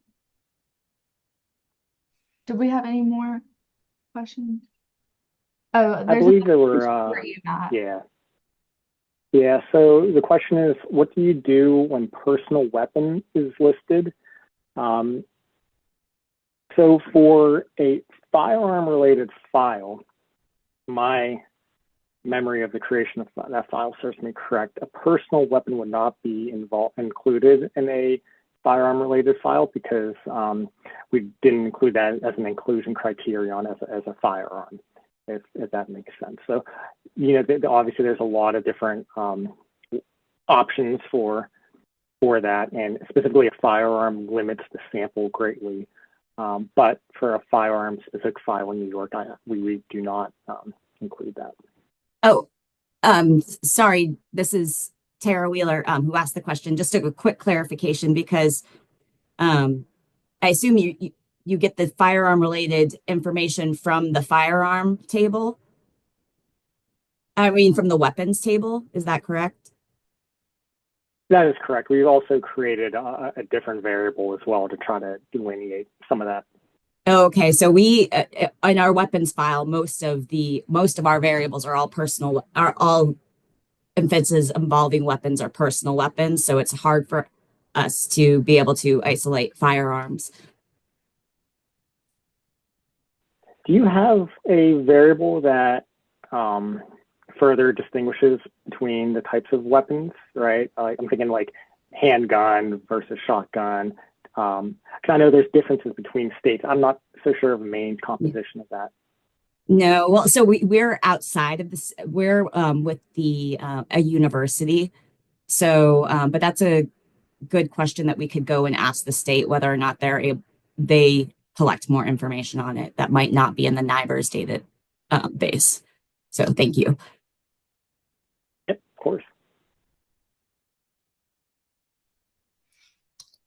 Okay, I think we got all the questions for now, so I'll go ahead and move forward. We kind of wanted to transition a little bit now and talk about some NIBRS specific data quality issues that we're having.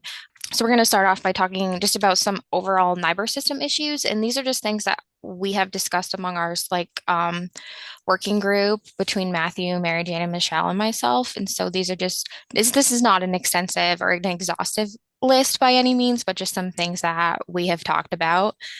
So one of the things is linking of multiple offenders and or arrestees to an offense. So we know in NIBRS you can list up to 99 offenders, and then you can also have up to 10 offenses for an incident. However, within the incident, it is very hard to discern between which offender was actually committed which offense, especially when you have those multiple offenses and multiple offenders. So this is also similar for arrestees as well. Another issue that we have talked about is being able to identify a firearm user when multiple offenders are listed, because there is no way of knowing which offender was the actual firearm user, because you're just pulling from that weapons type to see if a firearm was present.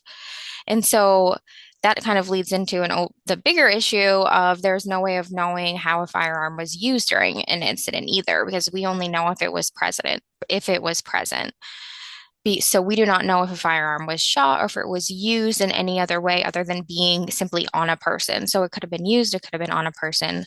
So that's one issue that we have noted. Another thing is a lack of options for known variables, such as victim and offender demographics. So having a gender X code would expand options, and and we also think that there should be a push to kind of expand some of these race ethnicity options that we have as well. Furthermore, ethnicity seems to be a field that is not always filled out because it is not a required field. So we do think that that should be a field that should be required, as that is helpful information from the researcher side as well.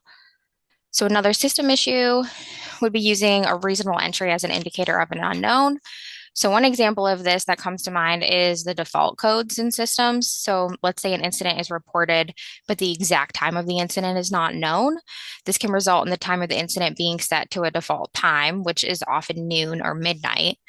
And so when looking at time of incidents in the system, this can be misleading because you get a large number of incidents within that time frame, but that is not representative of when the actual incident occurred. So it is very hard to discern time, do any type of time analyses with that. And then one final issue to consider is the use of different record management systems that agencies use for submitting data. So all of these systems can have different ways that they are doing stuff, and that is specifically around default codes as well. So such as time, like I mentioned, that can result in confusing data. I know we see this with time a lot in NIBRS, and then specifically when it comes to like victim and offender age and race, this is something that is an issue. So in Ohio, we have around 30 to 40 different record management systems that agencies use. And sometimes when looking at the data, you look at it and you're like, okay, I'm getting a really weird result. Like I'm seeing this weird pattern, like what is happening here? So one of the first things we like to do is like go back and look at the record management system that that agency is using or where that data is coming from. And oftentimes those odd patterns are the result of certain RMS default codes. And so while that's kind of like an easy thing to figure out as far as an analysis, it does take time and resources. And it's just something that seems like it could be helpful if there were some more stricter guidelines for RMS systems and their like need to abide by certain default codes and things for data submissions. So that's all we have for this slide. You can move on to the next one. Our data entry issues that we have, and I will say, like, this isn't to be mean to anyone who's ever entered in data. I've done a lot of data entry. Some of these are just really common things, no matter what system you're using. But when you're trying to put together some research, you're looking at a data file to use, and you see things that are left blank when you know that they're probably more likely unknown. That's, a little bit troublesome, especially if it's left blank for things that are known, though, like common demographics. If I'm trying to pull up information about victims or offenders, I know that there's going to be some blanks or there's going to be some unknowns that will be present in that. Hopefully they're marked unknown, not just left blank. But if I'm pulling up arrestee data and I'm seeing a lot of things that are left blank, or even things that are put as unknown, if this person's being arrested, these demographic features at least should be known. Like, we need to have more of that. So if I'm trying to do research on a particular topic and I'm looking at arrestees and I don't have a lot of that data, I have to make a decision of whether or not I can still use that data. And a lot of the time that answer is no. If there's too much missing, I know it's not going to be representative. I know it's not going to be useful. And so I don't want to put that out there. So obviously we want to be able to use the data. So we want it to be as clean and nice and accurate as possible. We also see errors we found amongst ourselves. And I can't remember what state SACs said they saw this, but they said often they'll be looking at incidents where the victim ended up dying from their injuries, but the incident has listed as a non-severe injury type, a minor injury or no injury occurred during the incident. Obviously, if this person passes away from their injury, this should have been listed as a severe injury. And so that's a pretty concerning error. Also, the default thing, sometimes it might just be because people are putting common selections because they're used to it. However, it's also possible that these are data entry errors. So, and it's very, very difficult to discern between these two.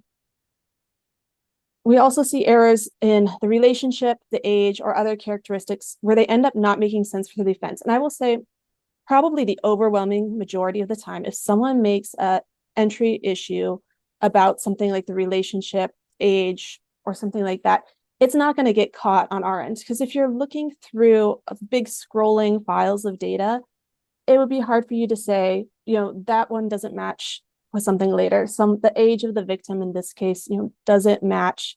They're not a minor, so it couldn't be a minor involved offense. But if you are putting this all together, you've run the analyses, you started making the graphs, you see these outliers.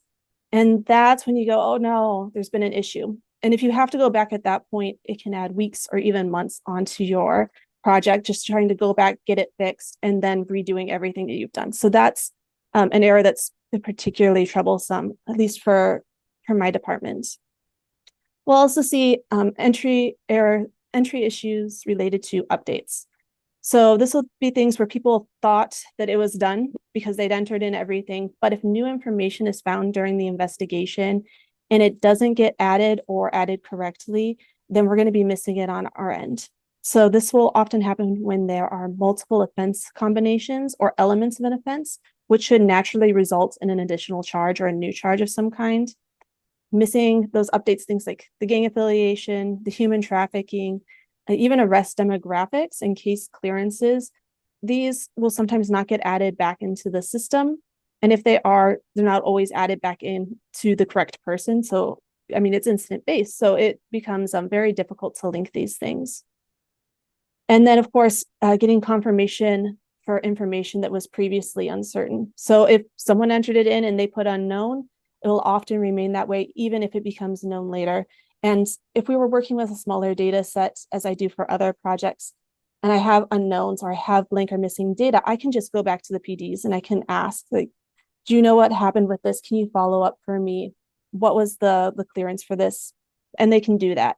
But with NIBRS, there are so many incidents that we have in here that it really isn't reasonable to follow up on every single one unless it's something very glaringly obvious.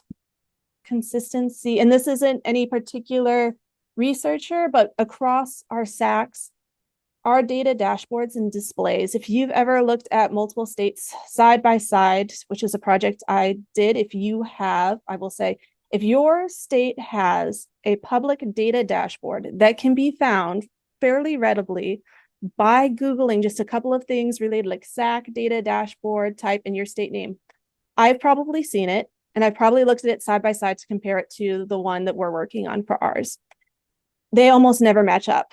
It's just the way that they display, the way that they group elements is different between most of the states. So it gets very confusing, even as a researcher and being familiar with the NIBRS, the way that we use terms is different between different states. So things like nonviolent, non-fatal shootings, violent crime, mass shootings, it seems that we're using different definitions. And the most obvious one, of course, is violent crime.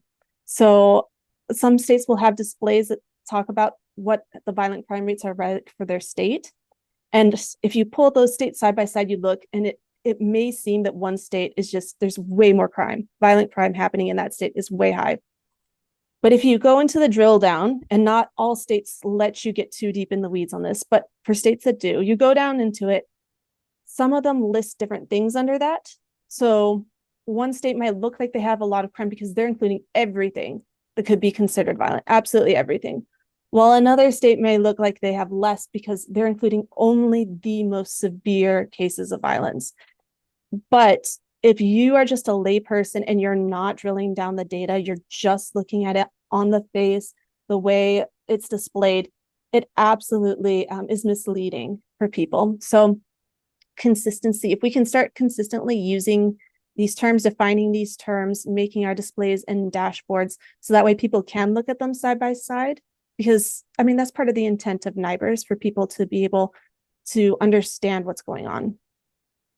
And of course, the FBI CDE website, none of the states match up with it at all. So total lack of consistency there. Our clarity, not on us at the state level, but the FBI CDE website can be very hard to navigate. It's not always clear what data is being presented on their dashboards. And this becomes an issue to us because people come back and they ask, where did they get this information?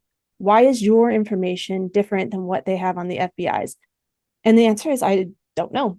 So the details on this, how the CDE gets together all their different statistical techniques, where they're pulling their numbers beyond what we send to them, I don't know.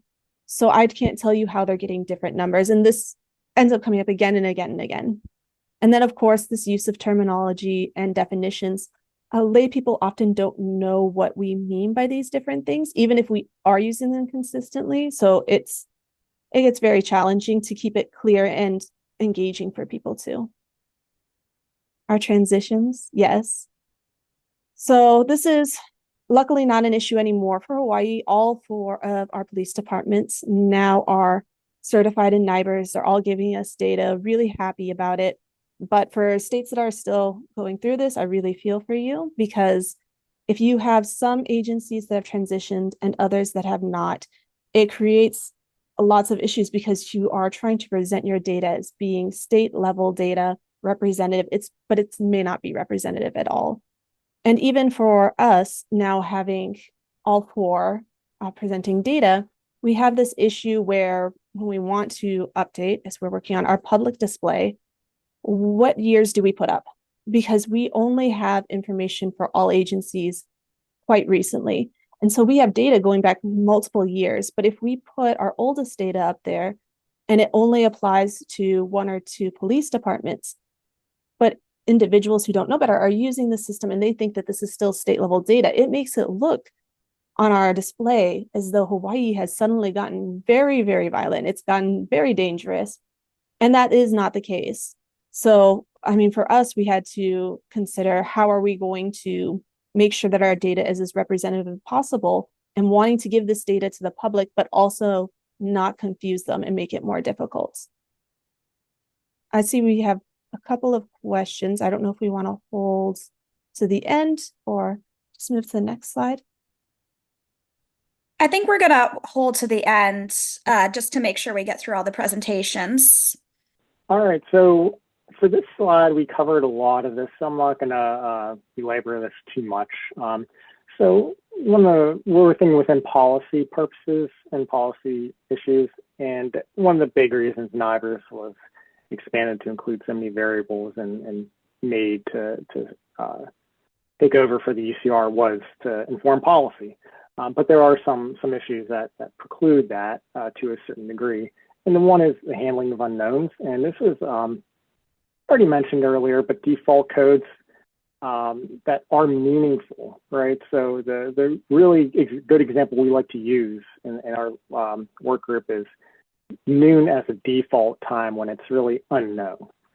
So if you're creating a policy or trying to create some sort of police response to combat crime during a certain time of day, using the data where it defaults to noon is likely to be problematic because there's likely crime that was defaulted to noon that occurred at other times, particularly at night. So that's something to keep an eye out for, and would be excellent if there was a fix to that. Another one we mentioned was mass shootings, non-fatal shootings. There really isn't a recognized definition nationally. Even within the scholarly literature, the expert scholars on this differ on how they define mass shootings and how they address it with, you know, some say you have to have at least 4 victims, etc. There's differences that it makes it difficult to create a simple definition everyone can use and use this data to combat mass shootings. Another one was optional versus required elements. And one thing we kind of discuss often is that the data is only as good as what is known or submitted, right? Not all data elements are required to be submitted. So you might have a lot of blanks, a lot of just things that are overlooked. And this issue also is prevalent across states who use different RMS systems. The one thing we covered was the entrance of ethnicity. Some RMS systems don't have that, others do. It's a fairly quick fix to just create a combined variable of race and ethnicity. But as we mentioned earlier, if you are someone just trying to get some data from a website and you're not aware of some of these differences, it might cause some issues. And as we kind of highlighted, some of the updates are untimely. So a lot of these data quality problems have direct policy relevance. And these are just a few examples, but I'm sure everyone here who seems to have a policy focus can think of numerous other examples. Okay, so now we're going to talk about some data quality. One common data quality issue that's often cited by researchers is non-response within NIBRS. Studies have found that incident and agency non-response are the main concerns with NIBRS data. However, now that NIBRS is the national standard, agency non-response will hopefully continue to decline. And then I wanted to also talk about non-response in terms of incidents or offenses. And there have been scholars that have looked at NIBRS data and compared it with data from other sources, such as agencies' record management system data, state crime report data, crisis centers, all of that. And they have found that NIBRS is not always a representative sample, especially when it comes to specific offenses, such as sexual assault offenses, gang offenses, and as Matt mentioned, I think human trafficking, or Michelle, human trafficking as well. And scholars have also looked at arrest counts in addition. And so they've compared these with jail records to look at that. And they've found, they've concluded that updating incident reports is not done as often as it should be. And I think with these issues, when it comes to these human trafficking and gang offenses, if updating was occurring, then NIBRS would be more representative of these types of offenses. So there are data quality checks in place. In 1985, the Bureau of Justice Statistics suggested that state USTR programs provide data quality assistance. However, many states don't conduct their own audits. And then in 1997, the FBI came up with a quality assurance reviews. However, these are only done every 3 years and only a small sample of agencies. So overall, very few incidents are actually being audited. The FBI does have errors and warnings set in place. So errors are incidents that are rejected and sent back for revising. So these incidents do not end up in the FBI's data unless the agency goes back, fixes the error, and then resubmits it. So that can also lead to non-responsive incidents.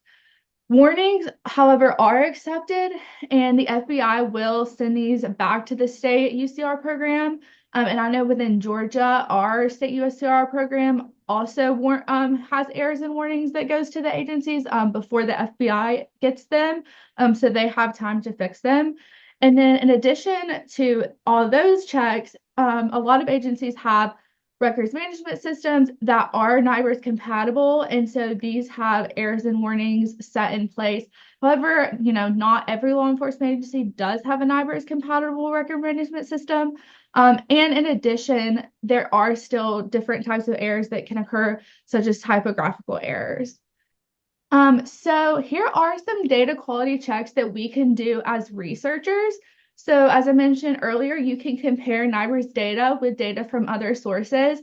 However, caution is warranted due to measurement differences.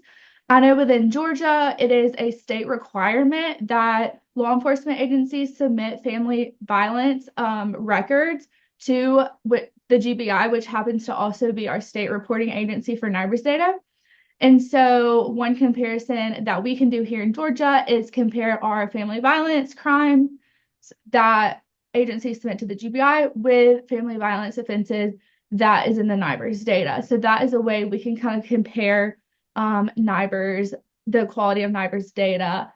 We can also look at jail data, records management system data, state crime reports, and crisis center data. Those are some that a lot of scholars have looked at before. Another thing is comparing data elements. So within aggravated assaults and homicide incidents, it asks about offense circumstances. And one of those offense circumstances is domestic violence. And so you can look at those offenses with the domestic violence offense circumstance, and then also compare that to the victim-offender relationship. And if that relationship is listed as an acquaintance, but it says that it's a domestic violence, aggravated assault, then, something is not right there. You can also look at aggravated assaults that aren't checked as having a domestic violence relationships, but then look at those victim-offender relationships. And if that does say, spouse, caution is raised as to why domestic violence was not checked there. So just be cautious that if you're wanting to look at domestic violence cases, don't always just rely on that offense circumstance for aggravated assaults when you can also look at victim offender relationships. Another thing is incest cases. So in NIBRS, it is only a warning when you select an incest offense, but then you have a non-familial relationship. So we have done that before in Georgia. We've looked at incest cases and found that there are incest cases that aren't listed as a familial relationship. So those are some type of errors that us as researchers can look out for before we conduct any analyses on these type of offenses. Another thing is to assess missingness for offenses, elements, and agencies with heightened missingness. You know, all those heightened 12 a.m. listed time codes are things that you can look for as for logic checks as well, like clustering at common data points. And then, yeah, so those are just some things that us as researchers can look for when it comes to data quality. And I will go to the next slide and let Michelle talk about some recommendations. All right. Thank you, Mary Jane. So if you've been following along, obviously we have some thoughts about how we can fix some of these errors. Can't fix everything, but we'd really like there to be set definitions for some things, especially things like mass shootings, non-fatal shootings, violent crime. If we can get those definitions in place and start using them consistently, like across our dashboards and displays, it would be so helpful to helping keep the public aware of what's going on and to allow us to do research that compares the states. We'd like to see some expanded options for resident-based information. So things like homeless or unhoused, a student, those would be really interesting and something that the public often asks for too. Expanded location information. So incidence addresses and geocodes. I know Hawaii doesn't do that yet, but some other states are. We would love to be able to get this information out there and to be able to use it ourselves. Consistency of grouping these elements together, what falls under each display, what goes together. Because if you have 30 plus elements that could all go together, that you're usually not going to display all of them all at once. It does not make a pretty visual. So how we group those together, if we can do that consistently, it would really help everyone. We would also like some updates to the CDE website, if at all possible, just to make it easier to use, to get some clarity on these data tables that are being used, because as researchers that use this data, like if we can't understand it ourselves and we can't use it, and it's very difficult to compare our state's data to the FBI's one through their website that they make available, you know, how difficult is this for the public? So if we could get some updates to that, get some clarity going on, we think that that would be a really good move to help everyone. And I think that is it for our presentation. On the next slide are the references for some of those articles that I discussed. And then the last slide is just our names again. So we will, I guess, take questions now. Feel free to put any questions anyone has in the chat if you want me to read them, or if you want to speak, feel free to speak. I'd also like to remind everybody at this time that there is going to be a roundtable on NIBRS tomorrow at, I think it's at 2:30. So if you can't get enough NIBRS or learn about NIBRS tomorrow, there'll be more of a discussion. I will mention in the chat, someone was discussing Ohio's use of geocoding and kind of if they use any kind of software. And it seems like Caitlin has answered that. But I wanted to know if anyone else had any thoughts in any other states on how you guys track geographic data. Or maybe you don't, maybe you do. Yeah, not nearly as in depth as that for our NIBRS. And Ashley, speaking to whether JIRN has started up the NIBRS working group, it's sort of, we're in a different format right now. So we've been working on, having a couple of these presentations set up from some kind of key players who are doing a lot of, specific NIBRS work. And we're also working on, we put out a survey about people's NIBRS use, and we're creating a website page about everyone's NIBRS dashboards on their state. So we're doing a lot of things with NIBRS. I'm hoping at some point we'll get back to doing something like brown bags or some kind of casual discussions. But as it currently stands, what we're mostly doing is kind of gathering information and seeing what would be helpful for people. All right. Is there any more questions? I had a quick follow-up question about the geocodes. For anyone who is collecting like address information from local agencies, is anyone using software to like convert that to like a latitude, longitude, or is that like, how does that work with your systems? We don't in Georgia, so I can't answer that. Caitlin, do you? I know I kind of answered it a little bit in the chat. We don't use any specific software, but we do have the ability to send all of our address information to another state agency, and then they perform that duty for us. So they geocode that for us, but we do have to go through and clean the data first because, I mean, we have the data, but like I mentioned, it is an open text field and it requires a lot of data cleaning prior to use just because of different ways that agencies can enter it or just like mistakes or errors that can happen. So yeah, we have the ability to send it. I know the US Census has a similar geocoding service. I have never used it, so I do not know much about it, but I think that anybody can use that. But that does require like cleaning on your end. So I'm not aware of any softwares that might eliminate some of the work on the forefront. I'm not sure.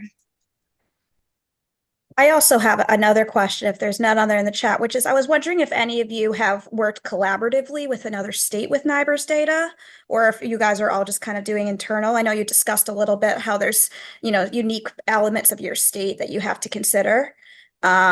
And I think that's something, a lot of the SACs might be considering is going in the forward with NIBRS data, are there opportunities to collaborate? So both, have you collaborated and would you be willing or interested in kind of collaborating in the future with other states, and what would that look like? I will say for Hawaii, we haven't directly collaborated on this. I did a project, actually a couple, where I looked at other states' things, but I didn't invite any of you all to help me with it. It was based on what is publicly available. So the idea was that if we could get this information and we could see what other states were doing and how it compared, then we could have an opportunity to reach out and do more in-depth search. And instead, what I found is that it really did not compare. And so that's something I would like to see, if we can get some consistency going and get some of these use of terms and element groupings to be more consistent between states, then I think we'd have more opportunities to collaborate with research, but I'd love to do that in the future. Yeah, I would like to second what Michelle said. Like, I actually did a similar project too when I first started at the SAC here in Ohio, looking at what other states had and like what data they were putting out to kind of see like what direction we wanted to move forward with. And so, but as far as I know, we have not like specifically collaborated with any other states. I have been with the SAC for almost 3 years now, so I haven't been here for a very long time, so I don't know if anything prior to my tenure happened, but as far as I've been here, we have not had any of that collaboration. Yeah, and same here, no collaborations that I'm aware of, but similar to my colleagues, we've done a dive into what other states are presenting NIBRS data-wise to get kind of a big picture of it, so then we can create our own publicly accessible data using, I guess, maybe the best practices from other states. But, it was mentioned earlier, all the states provide different data in different ways, using different websites, different providers. So it becomes, I don't want to say tricky, but it just becomes more interesting whenever you're trying to use these other states to build your own. And I think we would definitely be interested in building this out further with my colleagues here and other states in general. Yeah, we don't actively use NIBRS data a lot in Georgia. I know that's something we want to start using more, and we are definitely open to collaborating with other states with it.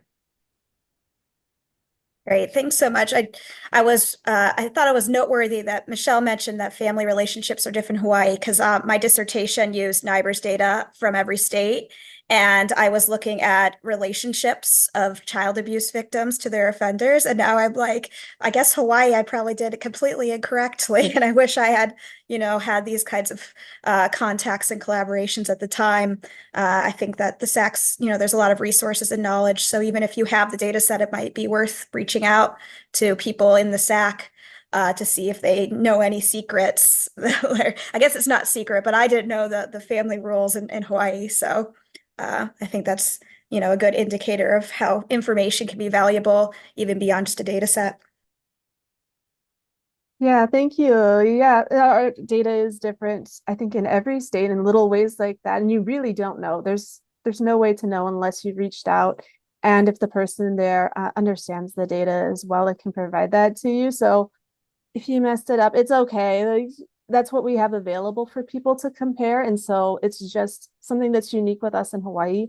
And that's something I would hope that we could potentially change on our end, at least a little bit, because if we added in a Hanai option for them, then they might be more able to use it. And I don't think that would entirely clear up the issue. Like I said, if someone is particularly a child and they do not know, and they just believe that this person is in fact their aunt, when it's more their auntie, their uncle, then it's going to get entered how it gets entered. But I do think if we on our end had a Hanai option for them to put in for our hybrid system, that it might clear this up just a little bit. So, but I'm glad you found the information at least interesting or useful in some way for your projects. All right, is there any more questions? I think the chat's kind of died down. Someone did mention that they want to tell you guys that this was amazing and very helpful. So I'm just going to read that out because I think it's important to give you guys that accolades. I think we're going to be done a little bit early here.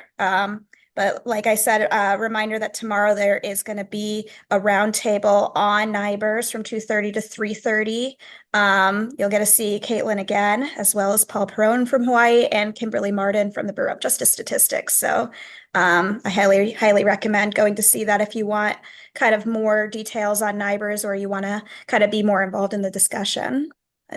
Thanks so much, everybody. All right. Well, thank you again, Mary Jane, Michelle, Matthew, and Caitlin. We really appreciate your sharing your experiences with us today. We're going to go ahead and start the break a little early. So our next session starts at 3:45. All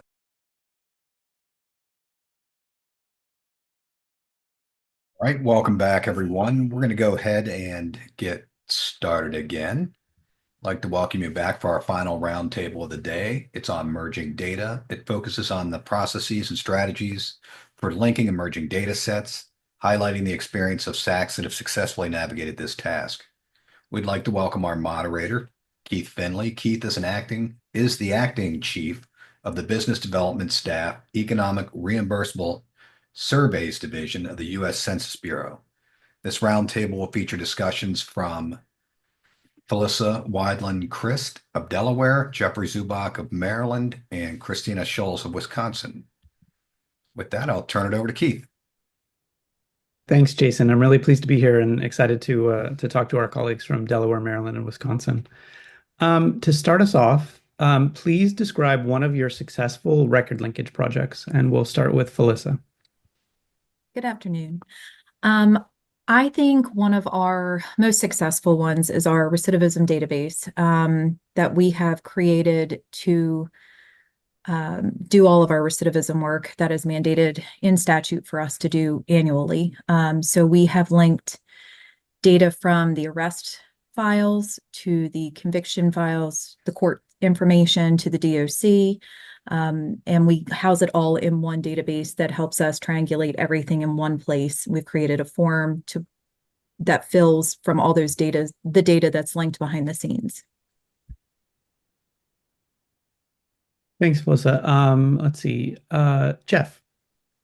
If I could, I know we're talking about merging and linking data, so if I could, I'd like to provide a quick example of both of them. But I think for a linkage project under the SJS grant, we did a adverse childhood experiences data inventory where we were able to pull data from a variety of different sources, including behavioral health risk survey, youth risk behavioral survey, census data, child welfare data, and child scorecard data. And we're able to link that all together into various dashboards. So that was one example of a project there. And then more on the merging side, we did a very robust court data study where we were able to take different, there is a unified court database now in Maryland, but for years there wasn't. So we had to take different data sets. I think it was like 5 or 6 different court databases and over 95 million records. So then we had to merge about 95 different databases successfully into Power BI to do analysis of court data. So I think those are two examples that I'd like to highlight.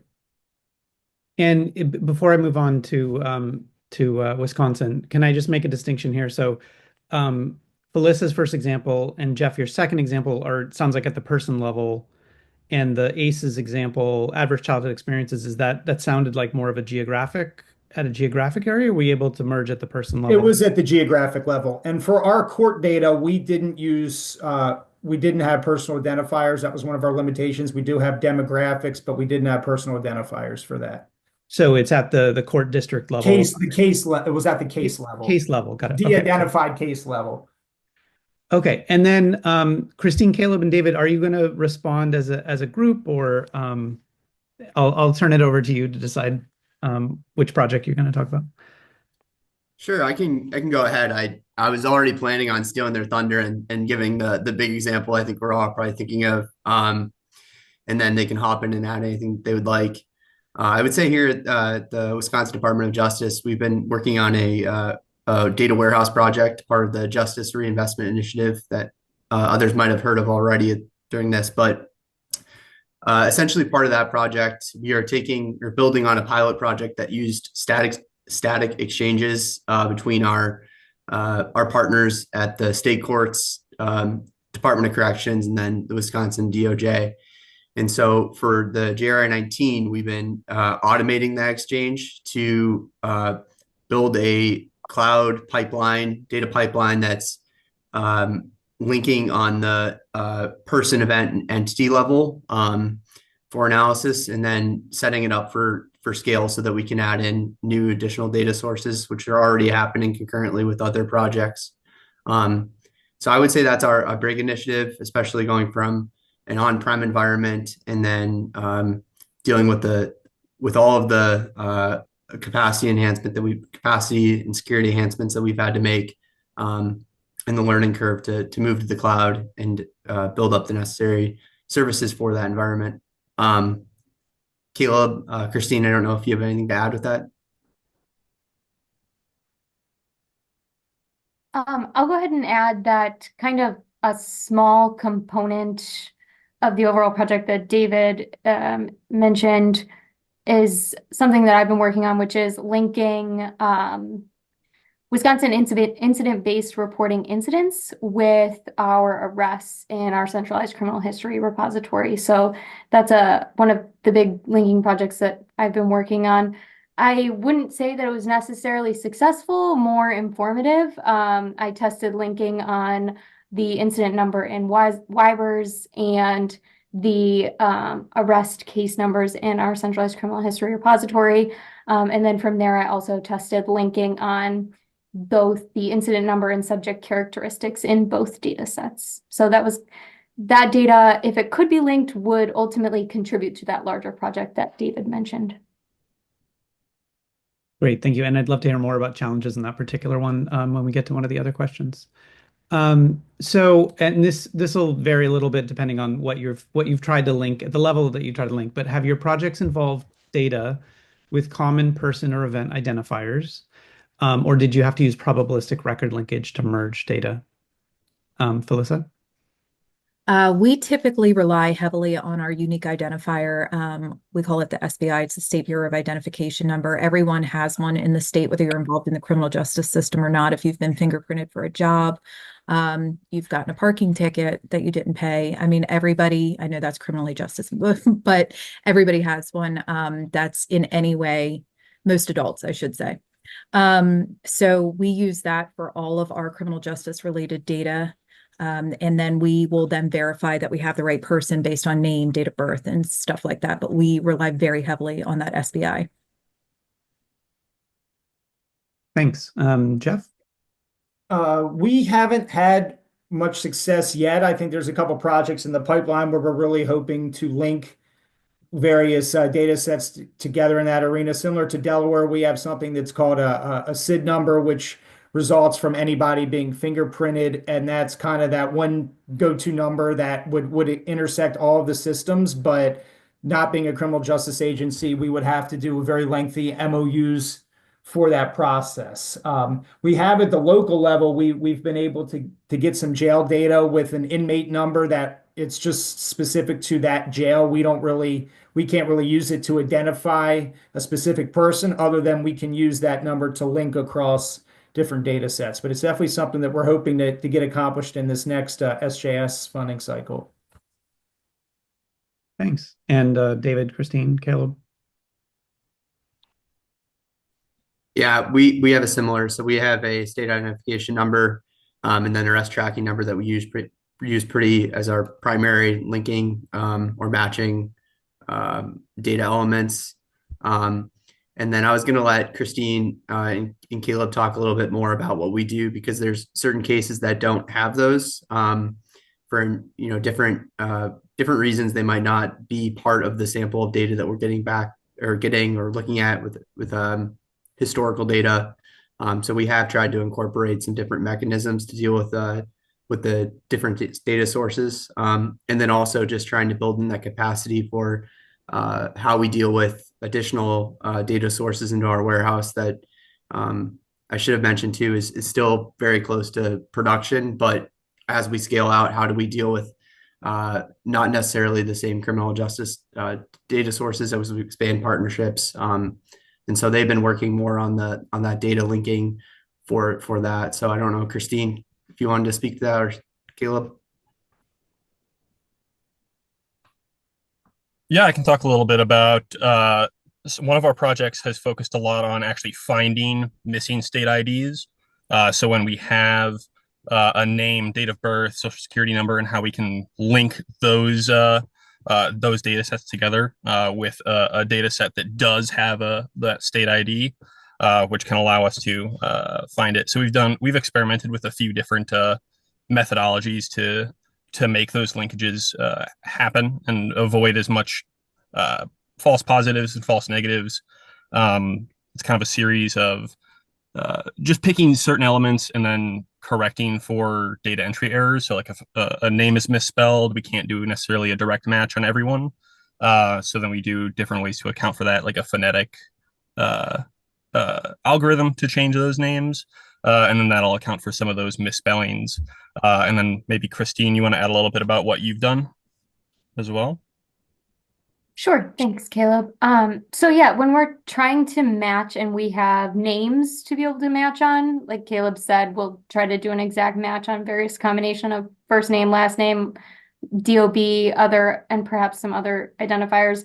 In the project that I mentioned at the top of the roundtable, we have names for subjects in our centralized criminal history database, but not necessarily in our NIBRS database. So in that case, I was trying to link on unique identifiers like the case number or the incident number and just demographics. In both the person matching and the matching on case numbers, it's all been exact matching on identifiers. And then I've tried to do some fuzzy matching with both of those, and that was using the Jarrow-Winkler method and the Levenstein method. But with both of those, I kind of get stuck at the end with determining the threshold for when we should allow fuzzy matches. So we've never actually incorporated that fuzzy matching step into any of our resulting linked data sets. Yeah, I can just give experience at Census Bureau. A lot of work goes into setting those parameters and doing testing and review of the results. For the project in Wisconsin, are there any non-criminal justice data sets that are kind of on the roadmap?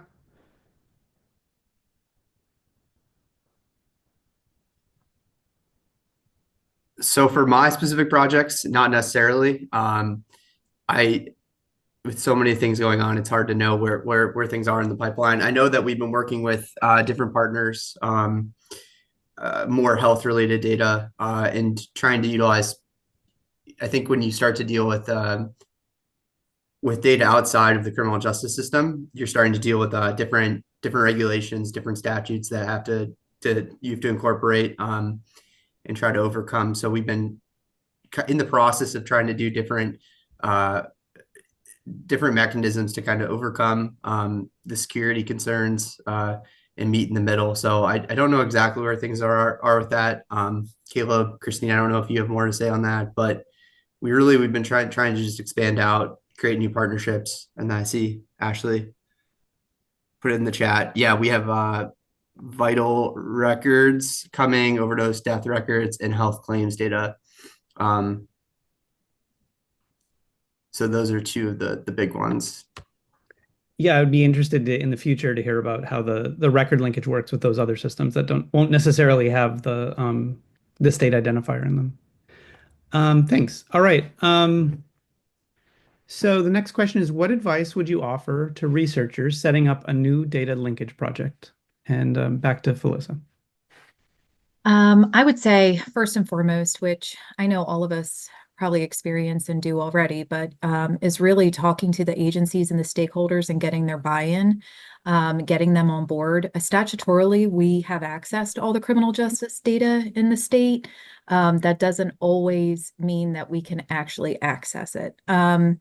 So for the bigger systems, we have the availability, but getting the buy-in from the agency heads, which change over time or by government, appointment, explaining to them how important it is that we need to do the research, what the outcomes could be for their agency is huge for us.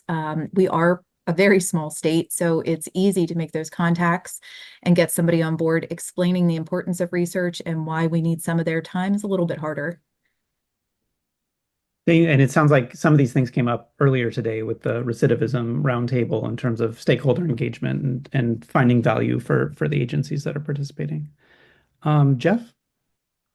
I think Felissa had a really good.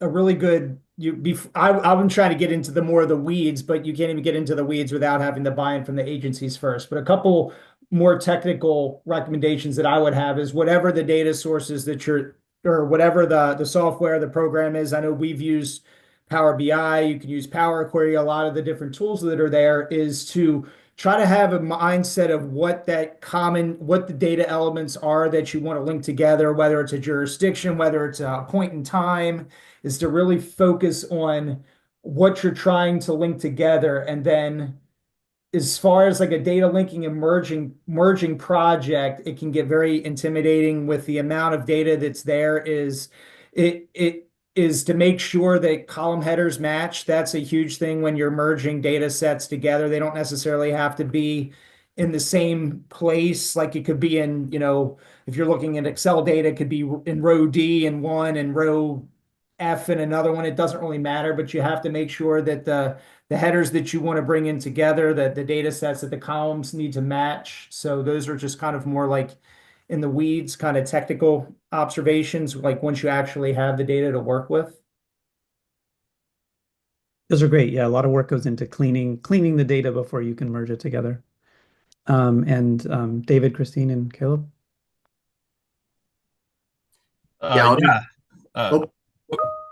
Sorry, David, you want to go first?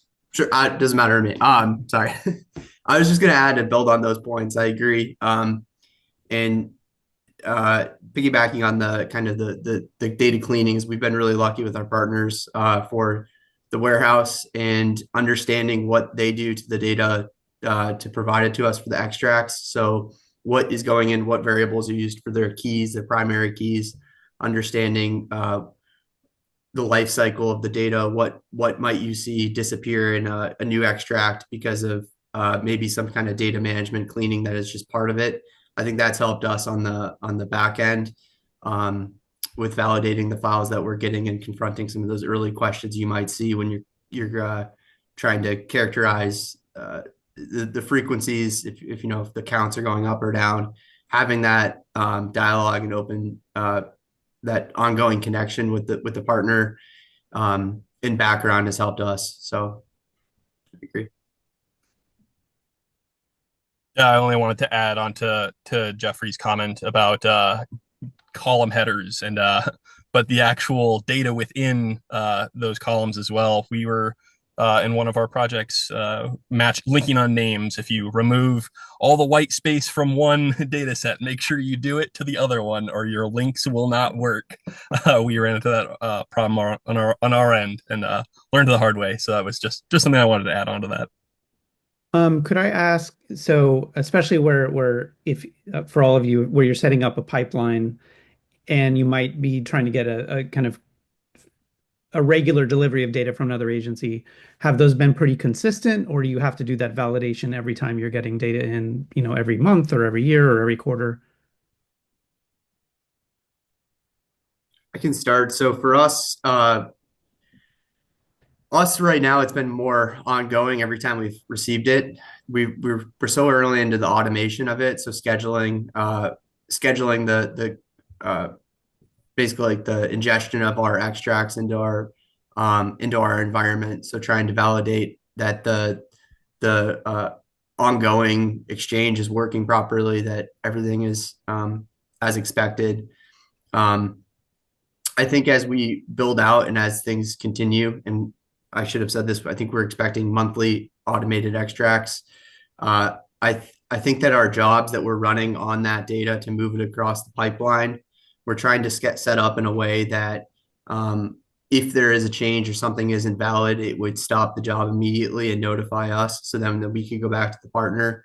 That's been a challenge, is trying to build into the pipeline those validation pieces to not break anything across it.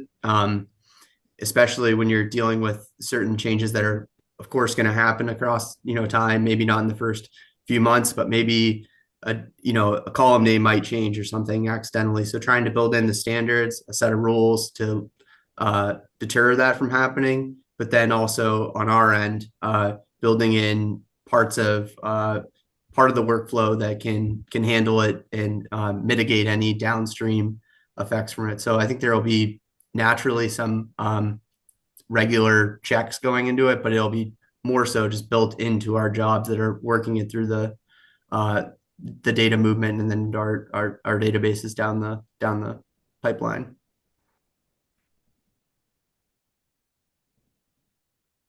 I think in Maryland we've had kind of similar experiences. Most of the linkage projects we've done so far have been with static data sets, but we have been able to routinely, for some of our data sets, append new data sets as they come in. The key, again, it's a recurring theme, is the data needs to match. We if they add new fields, change column headers, but we've also developed a lot of formulas, DAX queries, things like that will hopefully rectify any potential changes in the data, but you do have to keep on top of those just in case there are subtle changes within the new data sets that you're trying to integrate with your old data sets.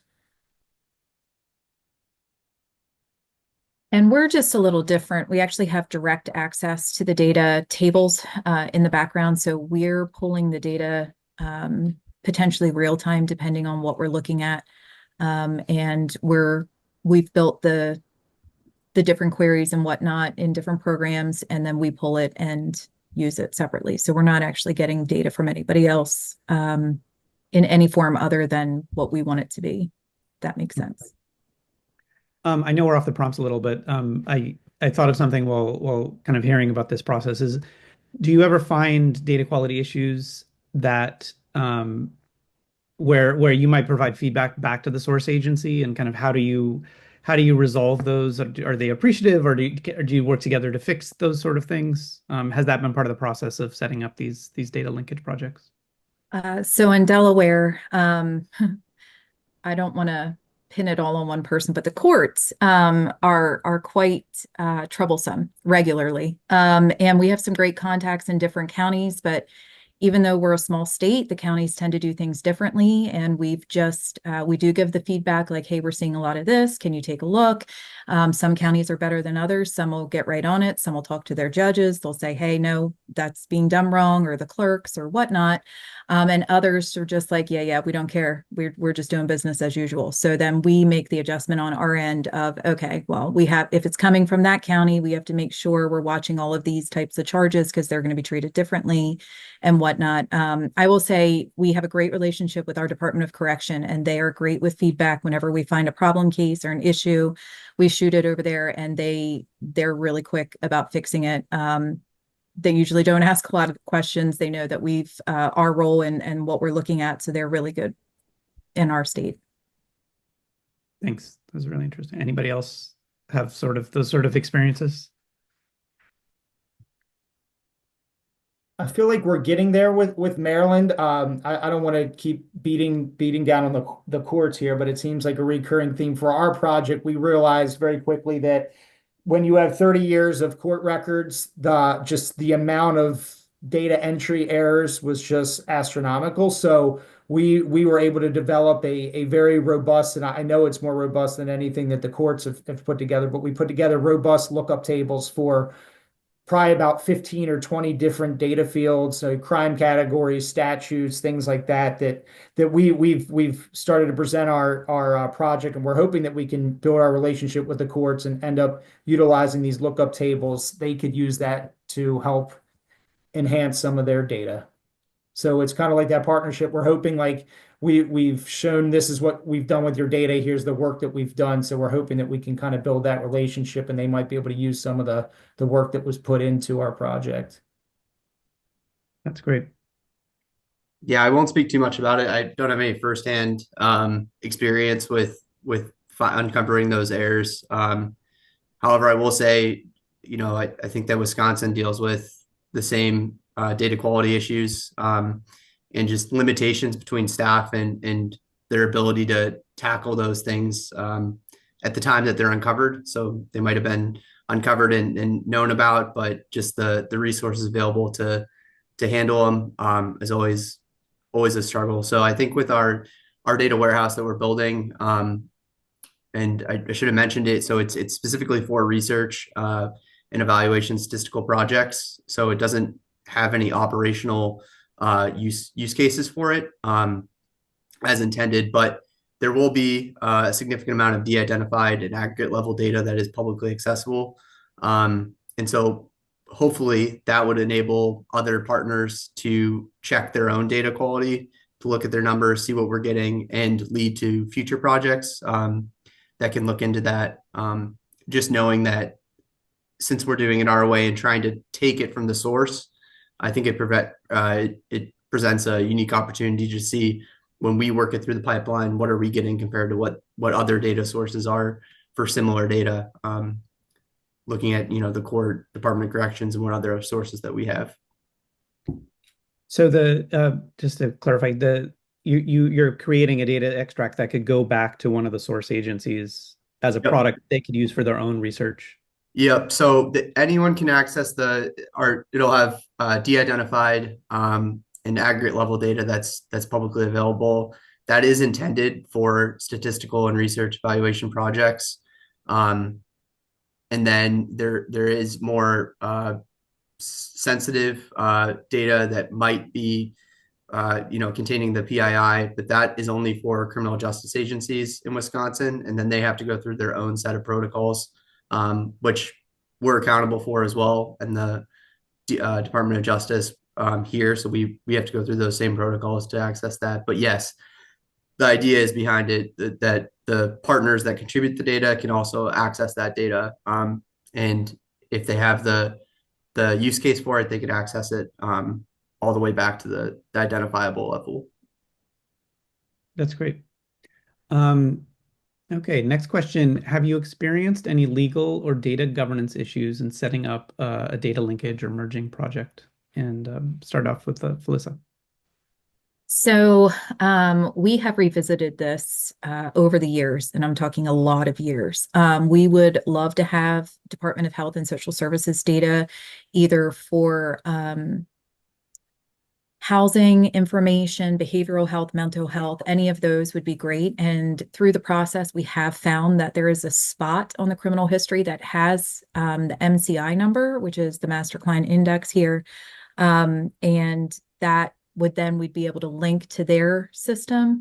However, that field is actually blank and it's not filled. So we have revisited this multiple times with multiple administrations to try and figure out why it's there but blank and how we can rectify that. But no one can ever tell us for sure why it's not there. People throw around HIPAA, they'll throw around other things, but we've never gotten a clear answer as to why we can't see it to then access other items that we could access potentially. So it's are you saying that it's possible it's in the kind of original database, but in the extract you're getting, it's being censored because of HIPAA? No, it's not there at all. It's completely blank. So someone somewhere decided to put that number on a criminal history record and say like, oh, well, here's the MCI, but it's never filled. So somewhere along the lines in the history of the system and the criminal history records, they do have a spot for it. It's just no one can tell us why it's never linked, why there's never a number there, why there's nothing. Okay. Jeff? I'll kind of echo some of Felicia's points about just privacy in general. Just for us, it's trying to communicate for a linkage project that we want to be able to identify cases without identifying specific people. So we're trying to do like across 3 or 4 different agencies to where we need to know that this corresponds to a case. We don't care about the SID number. We just want to know that this John Doe is the same youth that was processed in the juvenile justice system, is the same youth that was incarcerated at the state level, is the same youth that has some type of here's the court outcomes associated with that. So it's a matter of us trying to and if we have to do lengthy MOUs, we will, but it's a matter of getting the data that we need for research without addressing, or identifying specific individuals. So maybe that's an agency they'll share the names amongst one another and then scramble some type of identifier that you can't lead back to the person. Then we end up using that. So we're still kind of exploring that. It's just being able to identify the individual at the case level without, actually knowing who the individual is. But is part of that, back to stakeholder engagement, part of that communicating why you need to do the linkage, the value of yes. And I think we're still working on that with all the different agencies. I think from what I've heard about Delaware previously is that it's much more of a unified system than a lot of other states, which makes that process a lot easier when you have different agencies, different branches of government trying to get this information. I think it's a little more challenging, but. Thanks. And David, Christine, Caleb? Yeah, I'll just say that I think part of the data warehouse project I didn't mention, so we're working closely with our Criminal Justice Coordinating Council, and they're helping spearhead a lot of the direction, engage other stakeholders and partners that are involved in statewide data sharing to get their input and consideration on what we're doing, the direction that we're going with setting it up and structuring it and sharing the data out. So I think moving forward, continuing to work with them to identify certain gaps or data sharing that's ongoing that we could enhance or join in on will be a continued thing. I think data sharing in general or breaking down data silos is something we hear a lot about. And so talking to the source and trying to engage them and get their buy-in. I think it's important to see what's already going on, how much they're sharing already. How can we not add to their workload or duplicate it, but can just complement it and enhance it. And so we've been trying to set up mechanisms for that and continuing to engage with our other stakeholders and be part of the conversation. And then also set up data sharing agreements that are scalable and basically can be used in a universal fashion. So we don't have to start from square one every time. We can have a set of standards, standard operating rules for our warehouse that partners can see, agree to, and then also a standard MOU that we can build off of and tweak if we need to accommodate whatever the source agency or source the source of that data may want for their data elements. And then also when we were talking about additional data sources that don't have the same identifiers that might be in the criminal justice.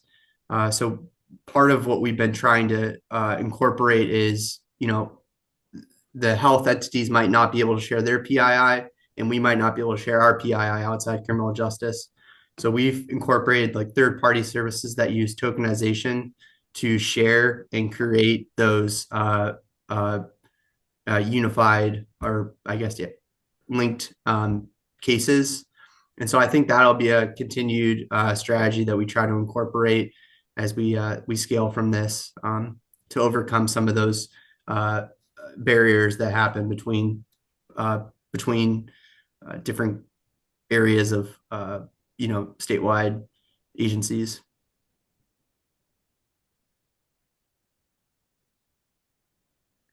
Just to make sure I understand, is there in your states, are there like advisory groups that they're broadly trying to facilitate data sharing, either within the criminal justice space or more broadly across different agencies? Yeah, so we have the Criminal Justice Coordinating Council, which is a statutory required council, and part of that has different subcommittees. I'm part of the Criminal Justice Coordinating Council on data sharing, and so that is a committee that is made up of different stakeholders across the state, and they try to facilitate different standards for data sharing, what's going on, and collaborate between all of those different entities in an advisory capacity, and also identify projects and help guide those projects for entities that might have the award. And in Delaware, Maryland, are there similar sorts of advisory groups or committees that are trying to facilitate data linkage more broadly? So there's a group that is part of our Department of Technology that has been brewing, I'd say, the last 5 to 6 years. And it was born out of an initiative that was 15 years plus. It's called the Delaware Open Data Portal, which we actually supply some NIBRS data to. Department of Corrections supplies some data. You cannot link between the data sets on there. They're all separate, but the public can access them. The new initiative is called the Delaware Integrated Data System. That is supposed to be a dashboard kind of format where you take data from all these entities and then it will be linked behind the scenes for you to get the information you want. But criminal justice data is absent from that initiative at this point based on various protections of the criminal justice data. Thanks. That sounds really interesting. In Maryland, I haven't been a part of these discussions lately, but there's a criminal justice information advisory board that's all centered around sharing of criminal history information, things like that. I've never really seen projects brought up at those where it's kind of like a committee where they're looking at research projects, because it's more about how to improve the collection of the information and things like that. So I really haven't seen the equivalent in Maryland from Delaware and Wisconsin. Thanks. And another follow-up from David mentioned template or model data use agreements. Have we any heard of those in Delaware or Maryland? So the DIDS program is supposed to facilitate all the MOUs and all the data sharing agreements behind the scenes. But the biggest problem is it would be great for the public to access. There's no identifiers, anything like that. But for us, even if criminal justice data is on there, it's not going to be identified in a way that we'd be able to mine from it. So they're supposed to foster and facilitate all of those agreements and work on them. I just haven't seen any actual data linkages done yet through that system. Okay. Jeff in Maryland, any model data use agreements? No, I think we've been trying to explore different ones, but a lot of the different agencies have their own, within, state corrections or at the youth level or the court level. I haven't seen like one model use agreement. Okay, last question from our prompts that we started with before. In planning this, what would be your dream data linkage project if you were able to conquer all of the legal and technical challenges that you face? Start off with Phyllis. I think I've referenced it already, but anything from the Department of Health and Social Services. We would love vital statistics. The state is regularly asked about overdose deaths. There's a bunch of different data sources about overdose deaths, but linking it to criminal justice records to determine then did they identify that they had a substance abuse issue while they were incarcerated? Did the state provide treatment while they were there? And then did they ultimately overdose once they were released? That would be, we would love to be able to answer those questions because it is an epidemic and it is a huge issue in our state, even though they have made leaps and bounds improvements. It's still a huge issue. The other one would probably be behavioral health records. So not just substance abuse, but as they're co-occurring. Department of Correction now does have a co-occurring signifier on their records, but we can't link that to anything outside of Department of Correction to determine what kind of services they've received prior to or after they leave. We would love to be able to access anything. And Jeff? So my project would be, my dream project would be to be able to, again, not knowing the name of the individual, would take one youth, one adult, and find a data point for every single decision point in the criminal justice system, maybe even try to map it along like the sequential intercept model or something at every single intercept point. So obviously that would take a lot of data from a lot of agencies that aren't currently sharing all the information with one another, potentially some behavioral health information in there, some demographic information, things like that, to just basically track one individual all the way through the system to use that data to really enhance policy. That sounds amazing. And David, Christine, Caleb? I would say the same thing. So I think just piggybacking on that again, I think going, trying to get as granular as you can and then paint an entire picture of all of the different exposures that somebody might come across between the criminal justice system, but also in different sectors, behavioral health, the health system, EMS, all of those different touch points that they might have to understand not only the criminal justice system facets, but also try to incorporate some of the social determinants of health into our research on a personal side. That I know Christine and Caleb know this is, I love to bring this stuff up, but I think that that's just a real limitation right now in some of our analysis is you only have one perspective and some of the touch points and some of the granularity about, all of these other influences on someone's life and their cycle through the criminal justice system. So I think incorporating all of those different things in can really help paint a holistic picture of what's going on. And I'll just say too, with the granular thing, sorry, Christine, is I think that we started off with arrests as a point of contact. So I know we've been working on trying to pilot going a little bit deeper between calls for service, what things are going on, what contacts are occurring that don't necessarily lead to arrest. And that's one for the individual, but also to understand what law enforcement is confronting, what they're exposed to, what their workload is. So I think there's a lot of benefits of trying to go even more granular to understand what's happening pre-arrest and what those contacts are. Sorry, Christine, if you're about to say that. I was, but I'll just, Felissa, Jeffrey, David, all of your, everything you mentioned, that would be my dream data linkage project. And I'd just add EMS runs on top of that. Mm-hmm. Caleb, any other dreams that haven't been brought up? No, I really, I don't want to just copy what everyone else has said, but I think that's really the maybe the gold standard would be a global linking project, following someone throughout their entire life and then leading into the criminal justice system, and then as they move their way through it. I just think would be fascinating and very informative on maybe the drivers of behavior. You know, how that how different factors can affect someone's propensity to engage with the criminal justice system, and how that affects them. Thanks. Yeah, these sound amazing, and I wish you all the best of luck. One thing I was thinking of, maybe Felissa, sometimes legislators ask for specific statistics that may require a dream data linkage project.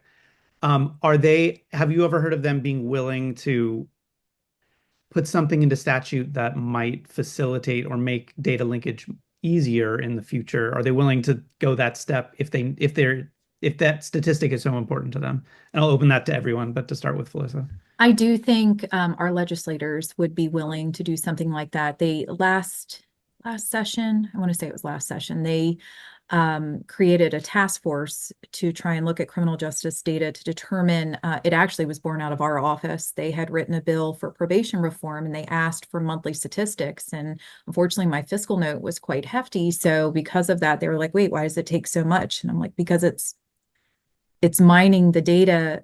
It's a one-to-one. You can't just mass add this stuff in the way it exists in the system. And part of it is the questions. We're always like, well, what question are you actually trying to answer, so that we can try and help them along the way. But I do think our legislators would be willing to entertain something that would require some data linkage statutorily. Like I said, in statute, we have access to all the criminal justice data, but it's just criminal justice. So if we were to say, hey, we'd really like to add, you want to answer the questions about overdose and mental health and behavioral health, like maybe you could write that into statute and give us the opportunity to explore those options. And right now, the agency heads at the DHSS agencies would also be interested in that information. And we constantly just hit that barrier where we can't share it with each other. Maryland, Wisconsin, any interactions with the legislature about facilitating linkage projects?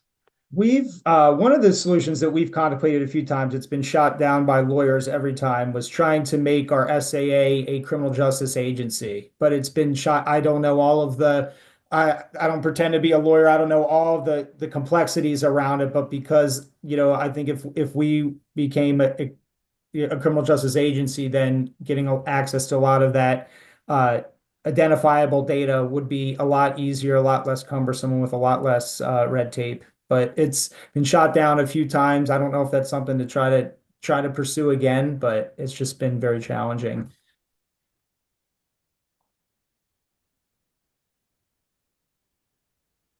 We did have one experience in Wisconsin over the last year where legislators were interested in a lot of data related to human trafficking. And they did end up writing into a bill to kind of help facilitate collecting the data for that project. That's great. We've gone through all of our planned questions, so I'll open it up to the floor. We've got 15 minutes left. If there are other questions for our panelists.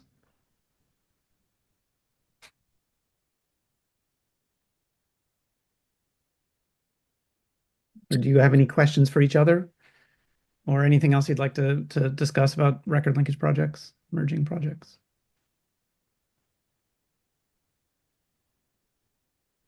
I guess my question is, what tools are you using in Delaware and Wisconsin?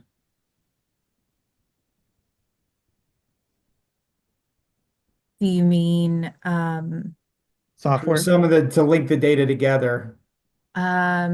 So it depends on what we're doing. The databases are typically built in Access because we have multiple people that access the same form to verify and triangulate the different sources of that's on that form.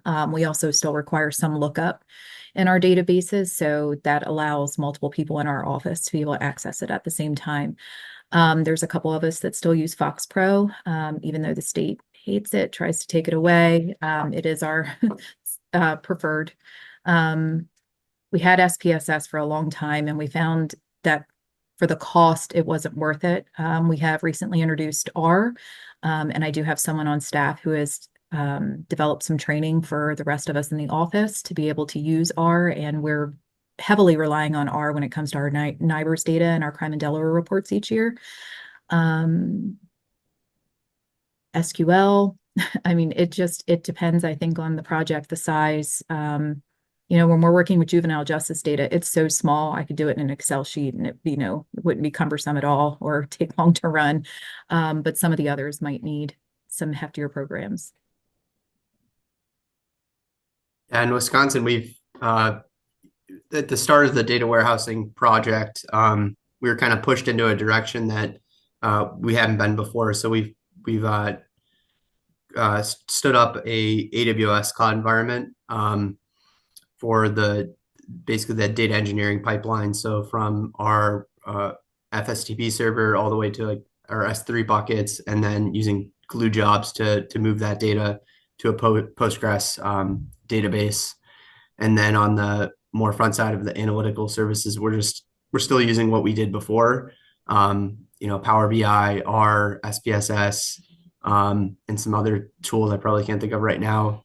Data Grip, some JetBrains services. So it's kind of forced us to a new spot, and then we're continuing to kind of try to scale out from here and improve what services that we've turned on and what we incorporate into it.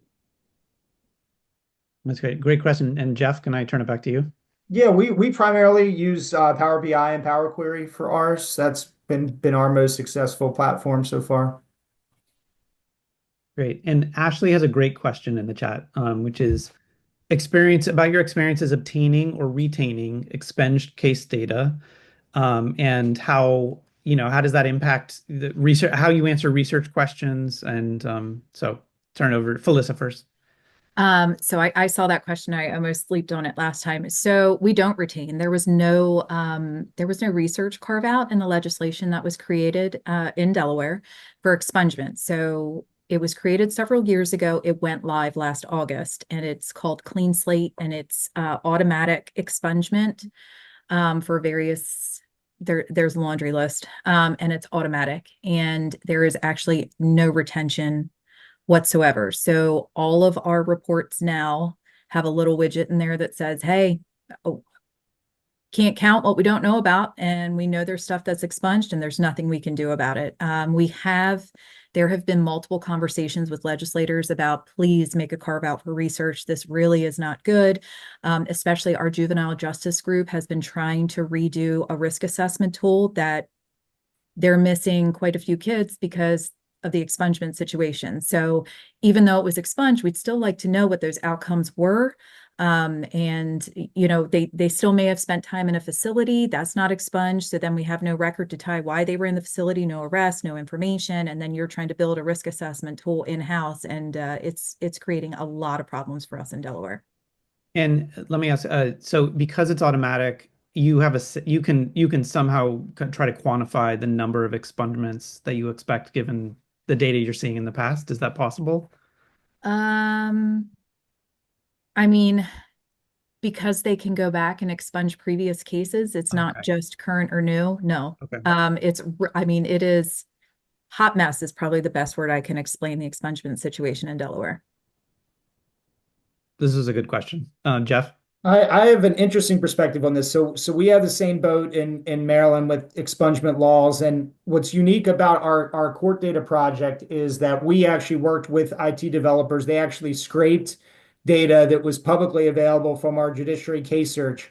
As of May 2022, all of your non-convictions, your not guilties, all of that disappeared off case search. We scraped the data before the expungement took effect, and we've presented it in a way that there's no there's no possible way of identifying these records. And we've presented this to the courts, and they seem to be, at least with our first interaction with them, seem to be okay with it in our ways. So moving forward, we're not going to be able to get that same level of data because I don't think that that data even exists anywhere in their system, but it's providing that unique perspective pre-expungement legislation. So we can really follow those cases that are dropped. You get 20 charges in a case, even though you only get one conviction. We're seeing what all 20 of those charges are for research purposes. So we think it's going to be innovative, but so far it's been pretty well received by the courts, considering we've moved all of the identifiers from it. And it looks like Ashley already knows the answer for Wisconsin, but just for everyone else's a benefit, could you all talk about what the experience is there?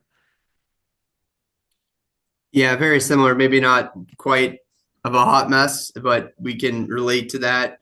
So with our court data, we aren't allowed to have the expunged data. So trying to work out the mechanism for dealing with that is something that's ongoing. But again, there's no carve out specifically for our data that permits us to have that, the expunged cases.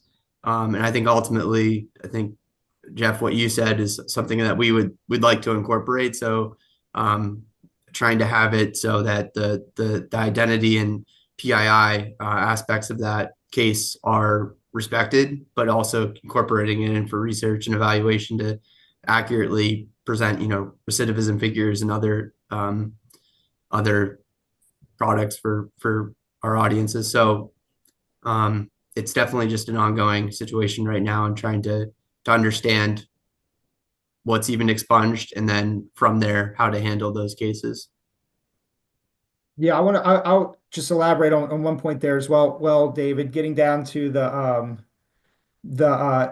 identifiers again, what we're trying to explore within some of our dashboards now, because we're going to be making our court dashboard public very soon, is suppression counts. And we have so many filterable options. So if someone starts to go crazy and apply 5 or 6 filters to a data set, you could potentially get down to 1 or 2 potential cases. So we're trying to explore some logic that we can incorporate that might suppress some of those cases just for that, for that particular reason. If someone could potentially identify that one person that was charged with some obscure crime and not convicted in some rural county. So that's stuff that we're trying to explore before we do the final launch of our product.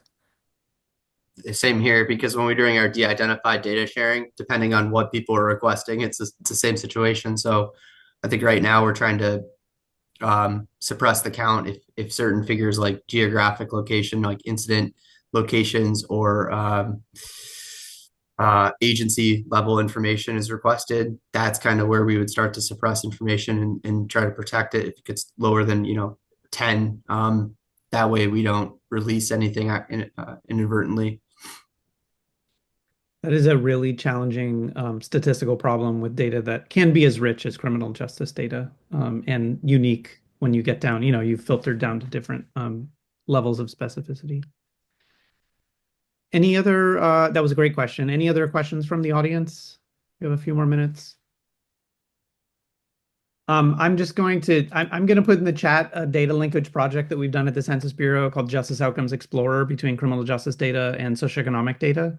That doesn't cover the whole country because we don't have criminal justice data from the whole country, but just an example of some of the things that we can do when we're able to get around the data governance, data sharing issues that are absolutely challenging. I think I'll turn it back over to Jason if you're there. I am. Thank you. All right. Well, thank you. That was a very interesting discussion to end our day on. I appreciate all of you participating. On behalf of JIRN, I'd like to thank all of our moderators and panelists today, and all of you for joining us. When we end the program, you're going to have a brief survey come up. If you could please take a few moments to fill this out. It's really important. We value your feedback, and it helps us to meet our reporting requirements. So we'd appreciate that. Remember to come back tomorrow at 1 p.m. for day 2. The full agenda is on our website, and we look forward to seeing you again. Thanks, everybody. Have a good day.